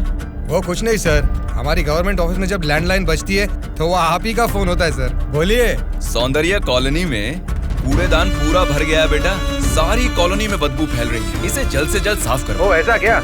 उसे साफ करने का काम हमारा नहीं है, प्राइवेट वालों को कॉन्ट्रैक्ट दिया है।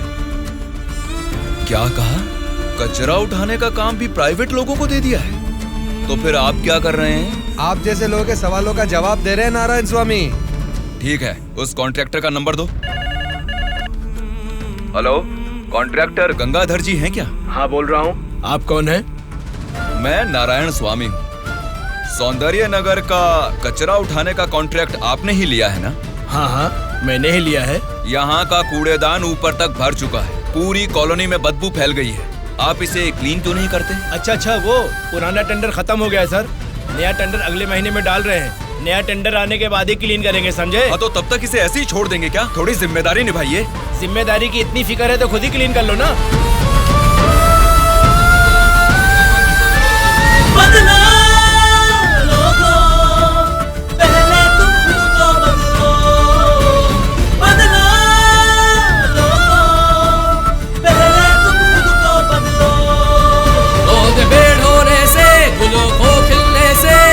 रोके दबना ऐसा धरती में कोई, सूर्य को उगने से, बरखा को गिरने से, रोके जन्मा ऐसा धरती में कोई। बदला लोगों, पहले तुम खुद को बदलो।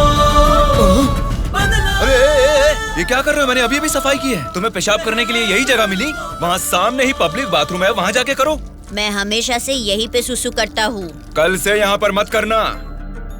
सिर्फ कल ही नहीं करूँगा, परसों भी और आगे भी यहीं पे करता रहूँगा।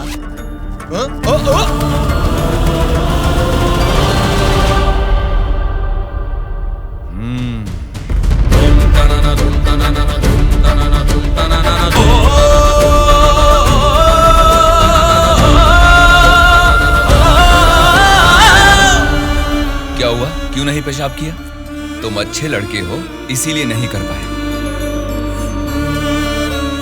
ये एक बीज है। ऐसे क्या देख रहे हो? इसको फेंक दोगे तो मिट्टी में मिल जाएगा, लेकिन अगर इसे बो दोगे तो उसी मिट्टी को फाड़कर ये जल्द ही पौधा बन जाएगा। तुम इस बीज जैसे ही हो बेटा। ये बीज एक बड़ा वृक्ष बनेगा, खाने को फल देगा। अगर नहीं भी दे पाया तो कम से कम 10 लोगों को छांव देगा, बारिश लाएगा। अगर तुम इसे बो दोगे तो ये बीज बड़ा होके तुम्हारे बाद भी तुम्हारा नाम रोशन करेगा। अब इसे बोना है या फेंक देना है, तुम्हारी मर्जी है।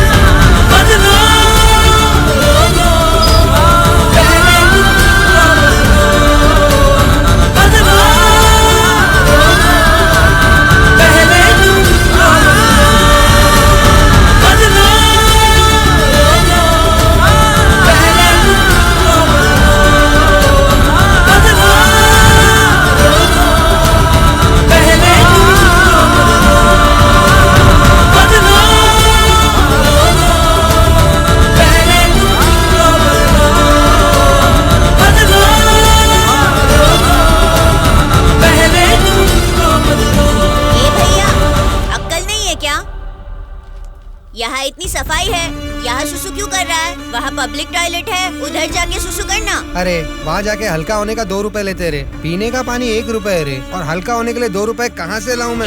चलो जाओ यहाँ से। जा रहा हूँ मैं।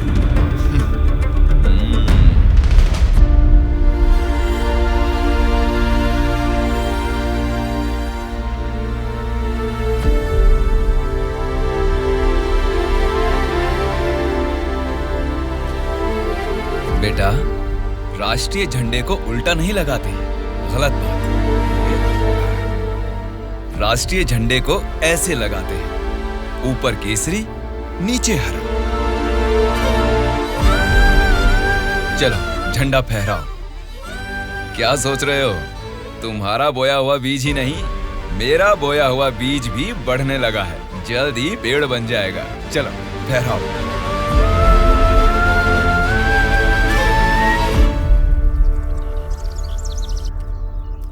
तुम्हारे माँ बाप कौन हैं? क्या करते हैं वो? मेरे माँ बाप गांजे का ना धंधा करते थे। पुलिस की पिटाई की वजह से मेरे पापा नहीं रहे और मेरी माँ जेल में है। तो मतलब तुम पढ़ते नहीं हो क्या? पहले पढ़ता था, मेरी माँ ने पढ़ाई बंद करवा के बोला कि गांजे के धंधे में लग जाओ, इसलिए उन्होंने मुझे स्कूल से भी निकलवा दिया। अब मैं स्कूल जाके नहीं पढ़ सकता। मैं पढ़ाऊंगा तो पढ़ोगी? हाँ पढ़ूंगा।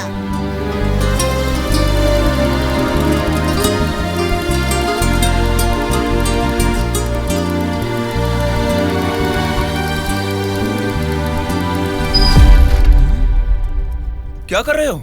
स्कूल के बच्चों को दारू बेचना गलत बात है, वो भी इतने छोटे बच्चों को। 18 से कम उम्र वालों को दारू नहीं बेचनी। पता है ना तुम कानून का उल्लंघन कर रहे हो। कौन मैं? कानून की आंखों पर तो पट्टी बंदी है। पट्टी निकालो और अपने पीछे जेब में डाल दो। सिगरेट की दुकान स्कूल के बाजू में हो सकती है, मेरी वाइन शॉप नहीं हो सकती। मैंने कानूनन लाइसेंस लेके ये शॉप यहाँ खोली है। वैसे ही धंधा नहीं होने से हम परेशान हैं और तुम यहाँ आकर उपदेश देकर टाइम और धंधे की वाट लगा रहे हो। पढ़ाई करने वाले बच्चों को ही नहीं, पैसा मिलेगा तो दूध पीने वाले बच्चे को भी दारू बेचूंगा मैं, समझा तू? मेरा धंधा ही धर्म है। एक तो गलत काम कर रहे हो, ऊपर से चिल्ला रहे हो। हाँ चिल्लाऊंगा, क्या कर लेगा तू?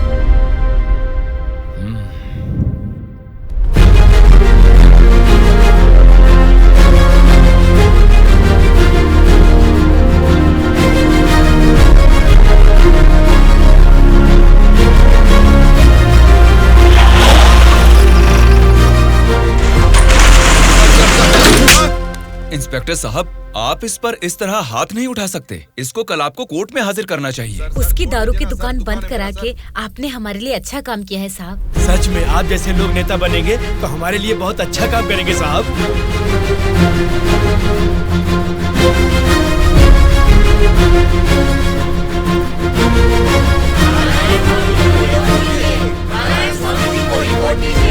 उस दिन जनता ने नारायण स्वामी को बहुत अच्छी मेजॉरिटी से जिताया था। जनता से इतना प्यार पाने के बाद उनके सुख दुख जानने के लिए वो हर एक चौखट पर गए। तभी उनको पता चला कि उनके क्षेत्र से गुजर रही गोदावरी नदी का पानी ना तो जनता को सिंचाई के लिए और ना ही पीने के लिए मिल रहा है। उन्होंने इस मामले को लेकर सरकार की नाकामियों के खिलाफ आवाज उठाई।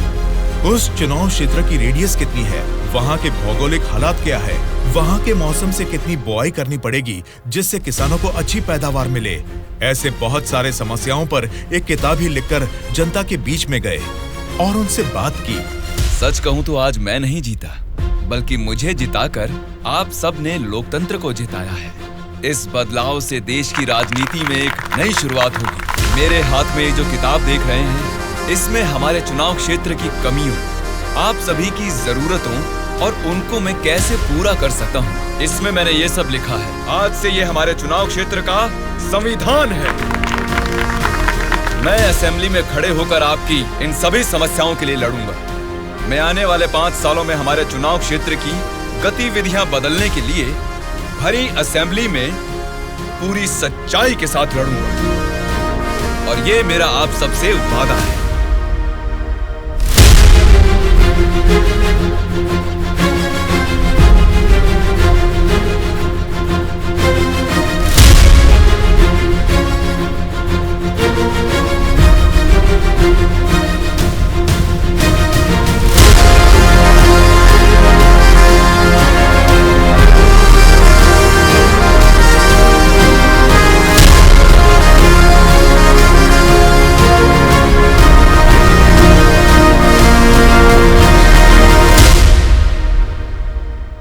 स्पीकर महोदय, ये हमारे चुनाव क्षेत्र की समस्याओं की किताब है। अगर मुझे थोड़ा सा समय मिल जाए तो मैं उन सभी समस्याओं से आपको रूबरू कराना चाहूंगा।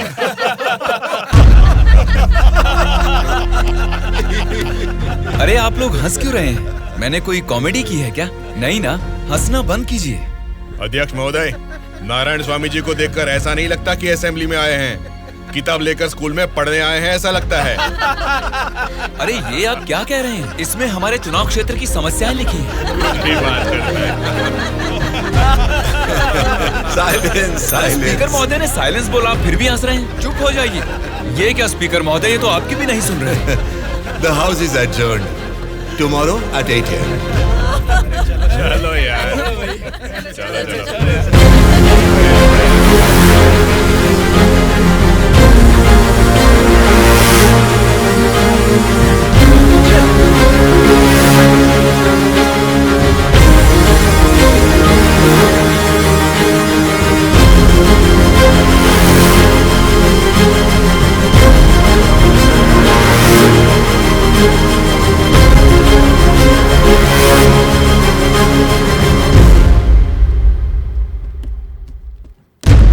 भास्कर रेड्डी जी, आज का अधिवेशन आपसे शुरू करते हैं। अध्यक्ष महोदय, पिछले सरकार की भ्रष्टाचार की वजह से पूरे राज्य का सर्वनाश हो गया है सर। क्यों सर्वनाश हुआ है उसकी वजह बता रहा हूँ अध्यक्ष महोदय। प्रचार तो राम राज्य का हो रहा था, लेकिन राज्य में राक्षस राज्य हो गया है अध्यक्ष महोदय, इसलिए इस तरह बात करनी पड़ रही है। ये क्या बोल रहे हो तुम? हमारी सरकार को राक्षस की सरकार बोल रहे हो? मुंह पे जुबान है तो क्या कुछ भी बोलोगे भास्कर रेड्डी? आगे के 5 साल तुम सत्ता में कैसे रहोगे ये मैं भी देखूंगा। तुम क्या देखोगे? मुंह बंद करके बैठो, नहीं तो बैठ जाएंगे। क्या कर लोगे तुम? मैं क्या करूंगा? हमारी मेजोरिटी कितनी है पता है ना? 100 लोग हैं। अगर हम चाहेंगे तो तुम में से एक भी असेंबली को छोड़कर नहीं जा सकता। हाँ, कुरुक्षेत्र में कौरव भी 100 ही थे, याद है ना? लेकिन अंत में क्या हश्र हुआ उनका? हमने भी हाथ में चूड़ियां नहीं पहन रखी। बहुत बोल चुके हो तुम, अब बैठ जाओ। तुम कौन होते हो हमें बिठाने वाले? तेरे सामने ही बोल रहा हूँ, अगर हमें गुस्सा आ गया ना तो असेंबली छोड़ के कोई भी बाहर नहीं जा पाएगा, कह रहा हूँ। क्या कह रहे हो? नहीं जा पाएंगे मतलब मारोगे हमें? दम है तो आ जाना, देखते हैं। ये क्या रे, हम लोग कुछ बोलते नहीं इसलिए सर पे चढ़ गए। तब से तुम ही हमें उकसा रहे हो। तू हमें उकसाएगा और हम भड़केंगे भी नहीं। हम क्या घूंघट ओढ़ के बैठे हैं? हिम्मत है तो हमको रोक के दिखा। जोश देखना है तो फिर आ जाओ, इधर का इधर ही फैसला कर देते हैं। आ जाओ, आ जाओ, अरे आ जाओ, मैं तो आ जा। बैठ जाइए आप लोग, बैठ जाइए, शांति रखिए। भास्कर रेड्डी जी, मैंने साइलेंस बोला ना, कंट्रोल रखिए। साइलेंस, साइलेंस, आप सब लोग बैठ जाइए। Silence, silence. 1 घंटे के लिए सभा को स्थगित करता हूँ। भद्राचलम चुनाव क्षेत्र के एमएलए नारायण जी को मैं बात करने के लिए अनुमति देता हूँ। महोदय, आज इस सभा में मैं इन सभी के सामने एक बात बोलना चाहता हूँ। प्रोसीड। महोदय, यहाँ बैठे सभी लोग जनता के प्रतिनिधि हैं। जनता ने वोट दी इसीलिए ये जीते। वोट देने वाली उस जनता के बारे में कोई बात ना करके इस सभा में एक दूसरे को कोसना, झगड़ा करना अच्छी बात नहीं है साहब। देखा जाए तो ये बेशर्मी है।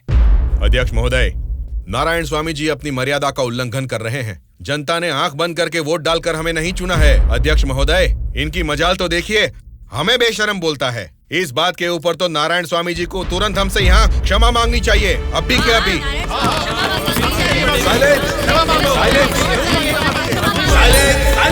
भास्कर रेड्डी जी, अरे मैंने तो लोकतंत्र की बेशर्मी बोला था, आपको बेशर्म नहीं बोला। देखिए, क्षमाओं और झगड़े से सभा के समय को बर्बाद करने की बजाय हमें मिलकर जनता की जरूरतों और समस्याओं के बारे में बात करनी चाहिए। मतलब हम यहाँ झगड़ा करने आए हैं क्या? हमारे मुख्यमंत्री और हमें जनता का पालन कैसे करना है तुम बताओगे? अध्यक्ष महोदय, यहाँ पर आए सारे नेताओं से नारायण स्वामी जी को क्षमा अभी के अभी मांगनी ही होगी।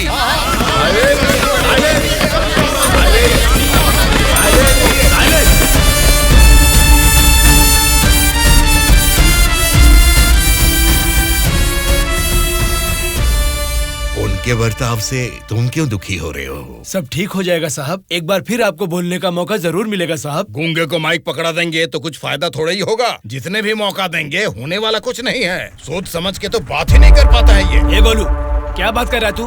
पागल हो गया है क्या? मुंह बंद करके यहाँ से निकल जा, जा। उसकी बातों का बुरा मत मानिएगा साहब। उसने कुछ भी गलत नहीं कहा सुबैया। तुम उसकी बातों में गुस्सा देख रहे हो और मैं उन बातों के पीछे छिपी वजह।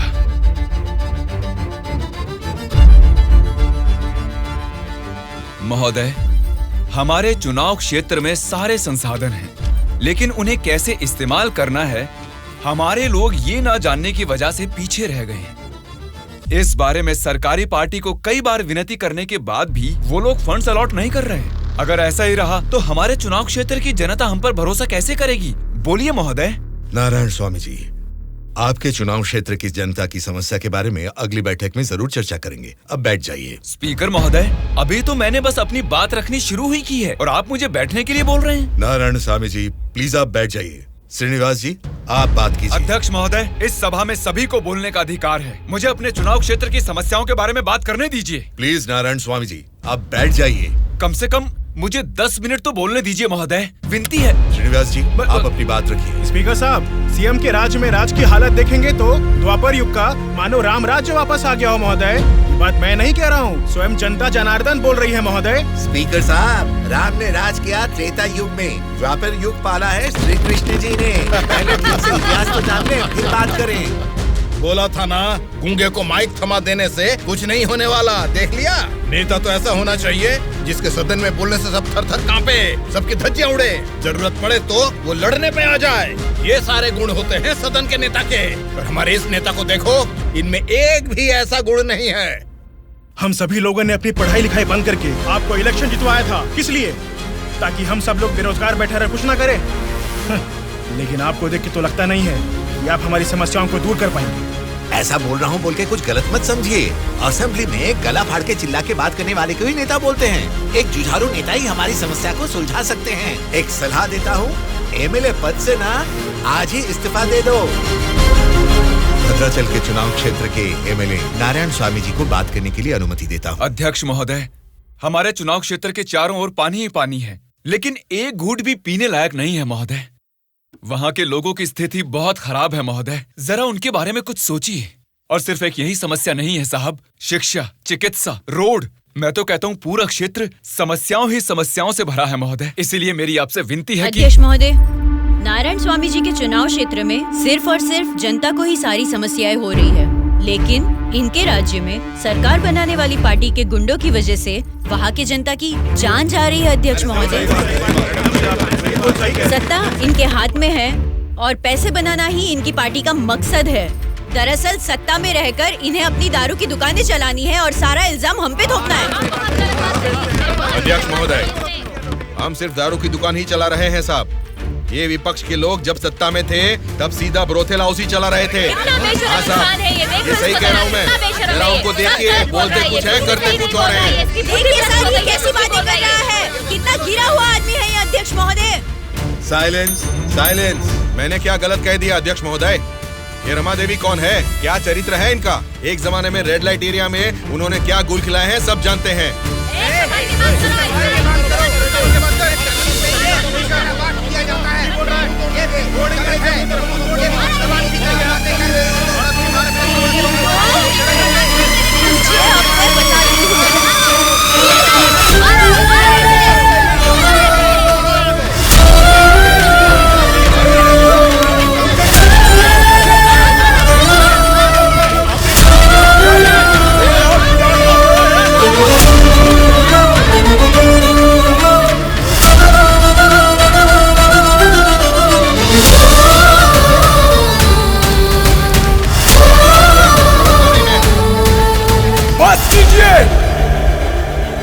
अरे ये संसद है या फिर कुरुक्षेत्र है? शर्म आनी चाहिए तुम सबको। सरकारी पार्टी को जवाब देना है, विपक्ष की पार्टी को सवाल करना है। आप सब देखिए क्या कर रहे हैं। क्या इसीलिए जनता आप लोगों को जिता के यहाँ तक भेजती है?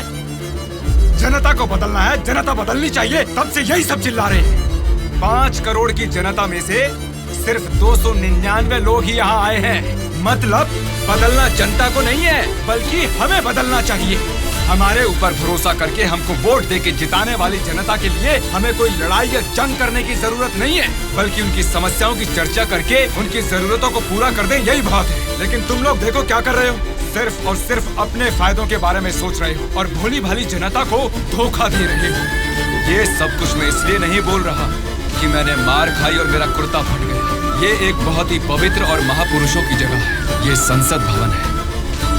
देखा जाए तो यहाँ पर आप जैसे लोगों के लिए कोई स्थान नहीं है। यहाँ पर सिर्फ साहसी, सच्चाई का साथ देने वाले ईमानदार लोग ही आने चाहिए।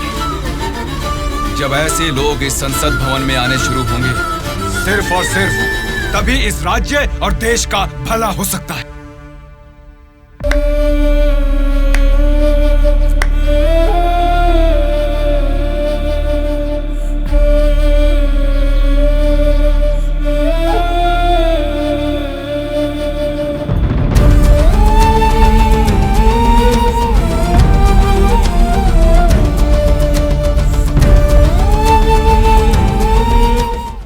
अब तो बता दीजिए अंकल, उदास क्यों हो आप?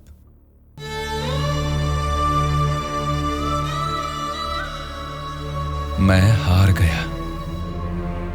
जनता से वादा करके उसे ना निभाने वाला नालायक बन गया मैं। क्या हो गया अंकल, आप ऐसे क्यों बात कर रहे हैं? सत्ता में आते ही हम कुछ भी कर सकते हैं सोचने वाले नेताओं को बदलना होगा। जब तक ऐसा नहीं होगा हमारा यह समाज कभी नहीं बदलेगा। ऐसा है तो मैं उनको बदलूंगा अंकल। क्या कहा? तुम बदलोगे? हाँ अंकल, मैं बदलूंगा।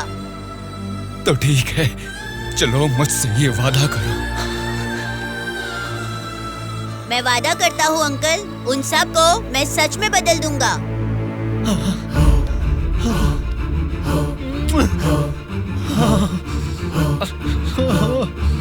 बदलना है, तुमको ही बदलना है, तुम ही बदलोगे।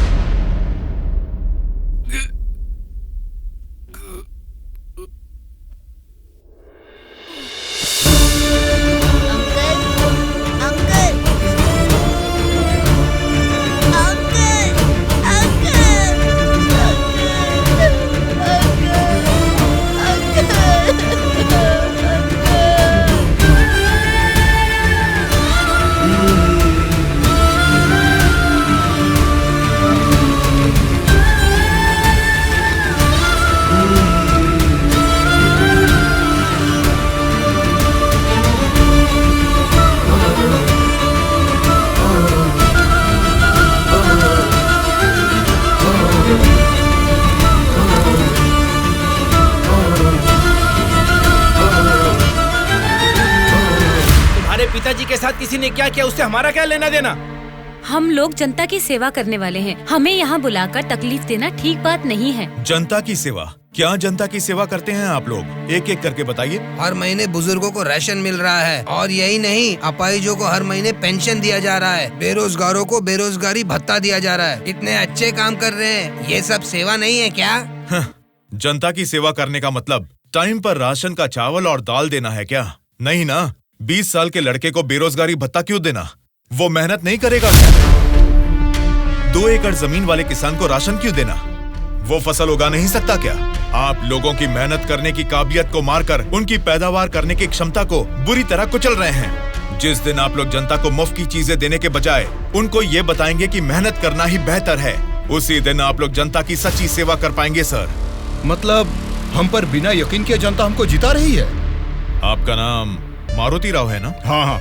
आपका चुनाव क्षेत्र रामापुरम है ना? सही कहा, रामापुरम ही है। आपके रामापुरम के बारे में आप क्या जानते हैं, थोड़ा बताएंगे सर? क्या रखा है रामापुरम में? 4 वार्ड है, 6 सरकारी अस्पताल है और 20 प्राइवेट अस्पताल है। उसके बाद 12 सिनेमा घर और 130 वाइन शॉप है। इसके अलावा अलग अलग क्षेत्र के लोग हैं, अलग अलग जात के लोग हैं और अलग अलग धर्म के लोग हैं। बाकी ओसी कास्ट तो सब कुछ मिला जुला के 1 लाख। इनके अलावा BC SC ST ये सब मिला के 2 लाख वोटर हैं। उतना ही नहीं, फिल्म डायरेक्टर सुकुमार जी और हीरोइन अंजलि जी दोनों यही पैदा हुए थे। कुंडली निकालोगे क्या? Nice information sir. उसी रामापुरम में जहाँ हजारों किसान रहते थे, अब कुछ गिनती के ही क्यों रह गए हैं सर? मुझे नहीं मालूम, किसानों के बारे में हम इतना कुछ नहीं जानते। तुम बोलो, तुम्हें मालूम है तो? रामापुरम की पूरी वोटरों की गिनती है 4,80,000। उनमें पुरुष है 2,50,000, स्त्रियां हैं 2,28,000, बाकी लोग हैं 3rd जेंडर।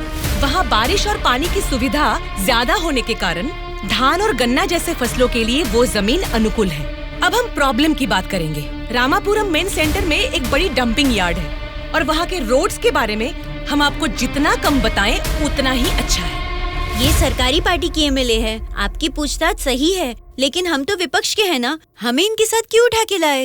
एक विपक्षी पार्टी होने के नाते आपको गवर्नमेंट का सपोर्ट नहीं है, लेकिन आवाज उठाने के लिए असेंबली तो है ना। समस्याओं पर वहाँ क्यों नहीं बात करते? जनता ने वोट देकर आपको असेंबली इसलिए भेजा क्योंकि उनको यकीन था कि उनकी कुछ भलाई होगी, लेकिन पेट्रोल के बढ़ते रेट की आपको परवाह नहीं, बढ़ते ब्याज की आप बात ही नहीं करते। किसानों की आत्महत्या आप लोगों के लिए कोई मुद्दा ही नहीं है। बदलना है, अपने सोचने का ढंग बदलना है, हमारे बर्ताव का तरीका बदलना है। हमें बदलने को बोल रहे हो, ठीक है, जनता की क्या बात है? वो नोट लेके वोट नहीं दे रहे क्या हमें? उनको क्या बोलोगे? पैसे लेकर वोट डालना आखिर जनता को सिखाया किसने? आप जैसे नेताओं ने ही ना। वोट पर नोट की आशा रखने वाले ही नहीं हैं, वोट का इंसाफ चाहने वाले लोग भी हैं। आप क्या करते हैं? ऑटो चलाता हूँ। तो फिर ये पोस्टर क्यों चिपकाया है? नारायण के लिए इतना भी नहीं करेंगे तो अच्छा नहीं लगेगा। ऐसा क्यों? नारायण जी से आपको इतना लगाव किस लिए? वो हमारी तकलीफों को समझता है। वो सत्ता में आएगा तो बहुत लोगों को काम मिलेगा, हमारे गांव की तरक्की होगी। इतना भरोसा है? बिल्कुल भरोसा है। अगर उसने वादा कर दिया तो करके ही दिखाएगा। जब हमारे एमएलए चिनकोटा जी को अरेस्ट किया गया था, मेरे पति ने उनको छुड़ाने के लिए धरने पर पेट्रोल से खुद को जला लिया था। तो चिनकोटा जी ने क्या किया था? वे बोले थे कि सरकार में आते ही बात करके पैसा दिलाएंगे। मिला क्या? उन्होंने जबान दिया था। वादा तो वादा ही होता है ना। आपके दिए गए वादे जनता के सामने सिर्फ कहानियां बनकर रह गई हैं। कम से कम अब तो बदल जाइए। पार्टी बदलने के एजेंडा जैसे नहीं, जनता की तकदीरें बदलने वाले एजेंडा बन जाइए। अगर अब भी आप लोग नहीं सुधरोगे और ऐसा ही करते रहोगे तो यहां से कोई भी जिंदा बाहर नहीं जाएगा। सूर्या, इनको समझाने का कोई फायदा नहीं है। ये लोग ऐसे ही रहेंगे। मेरी बात मानो, सबको मार डालो। अरे रुको भाई, रुको। ब्रदर, अगर आपको मारना है तो हमें मार दीजिए, लेकिन मरने से पहले हम सब बदलना चाहते हैं। हमको एक चांस तो दीजिए। इतने दिन जनता के पैसे कैसे लूटना है यही सोचते थे। अब एक मौका दे दो हमें। जनता के पैसे को जनता तक लौटाना है यही सोचेंगे। अब उस नारायण स्वामी के सपनों को हम सच करके दिखाएंगे। उसका नाम है सूर्या। ऑलरेडी एक मर्डर केस में वो सजा काट रहा है। सत्ताधारी पार्टी की सपोर्ट से वो जेल से बाहर निकला है। बहुत शातिर है वो। बड़ी होशियारी से वो दोनों पार्टियों के एमएलए को किडनैप करके लेके गया है। उसका प्लान क्या है, उसने क्यों किडनैप किया है, उसके सिवा और किसी को पता नहीं है। समझ गया सर। वो जहाँ भी हैं, सब एमएलए को सेफली लाने की जिम्मेदारी मेरी।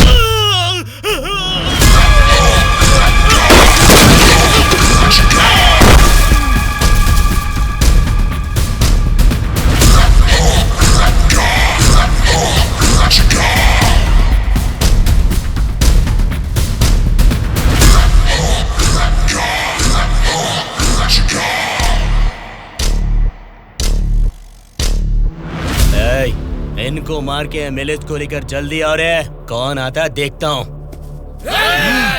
रुक जाओ।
सॉरी सर, लगता है हमारे आने की खबर उनको पहले ही लग गई।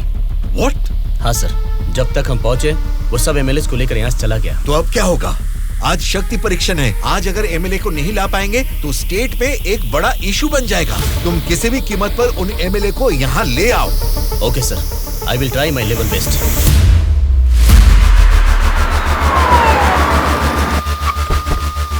ये लीजिए मैडम फाइल, सबके दस्तखत हैं इसमें।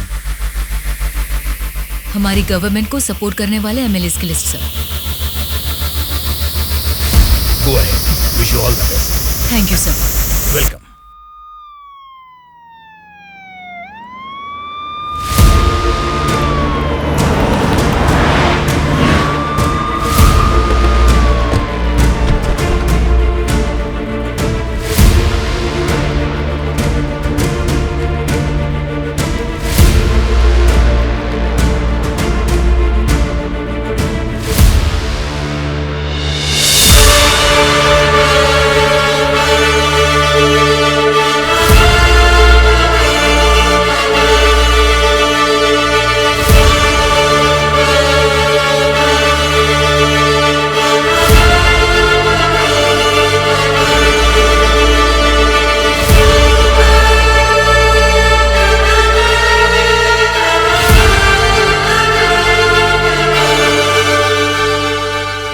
राज्य में पहली बार महिला चीफ मिनिस्टर बनने के लिए congratulations Shyamala Bharati ji. Best wishes. Thank you. एक आदमी के अच्छे काम की वजह से आज हम सभी लोग एक नई सोच के साथ इस असेंबली को देख रहे हैं। ये बात तो हमें मानना ही पड़ेगा। ये सदन पवित्र मंदिर जैसा है, इसकी गरिमा के लिए हमें सभ्य बर्ताव करना ही पड़ेगा। सबसे पहले मैं विपक्ष पार्टी से दरख्वास्त करूंगा कि उनके पास जनता की जो भी समस्याएं हैं उसका जिक्र इस सदन में करें। अध्यक्ष महोदय, असेंबली का सत्र चालू होने का आज पहला दिन है और पहले ही दिन विपक्ष पार्टी के सदस्यों को पहले बोलने का मौका देने के लिए मुख्यमंत्री जी को, स्पीकर साहब को मेरी तरफ से और मेरी पार्टी की तरफ से धन्यवाद देना चाहूंगा। पिछले 2 सालों में कोरोना महामारी ने जनता के जीवन को अस्त व्यस्त बना दिया है। जनता के स्वास्थ्य के बारे में अब समय आ गया है कि हम जाग जाएं। उसके लिए गरीब लोगों को इंसाफ दिलाने के लिए सारे विपक्ष की तरफ से मैं प्रार्थना करता हूं। इस मुद्दे पे मैं राज्य के मुख्यमंत्री श्यामला जी से दरख्वास्त करूंगा कि कुछ बोलें। अध्यक्ष महोदय, सबसे पहले बिना झगड़ा किए ऐसे अच्छे वातावरण में जनता की भलाई के लिए और उनकी उन्नति के लिए एक उपयोगी बिल को इस सभा में प्रस्तुत किया गया है, जिसके लिए विपक्ष पार्टी के नेता राम मोहन राव जी का और उनकी पार्टी का मैं अभिवादन करती हूँ। आम जनता को भी बेहतरीन इलाज मिल सके, फिर चाहे वो 10 रुपए का हो या फिर 10 लाख का, उनको मिलना चाहिए। इसी सोच को आगे बढ़ाते हुए आप सबके समक्ष इस फाइल पर मैं सबसे पहले दस्तखत करती हूँ।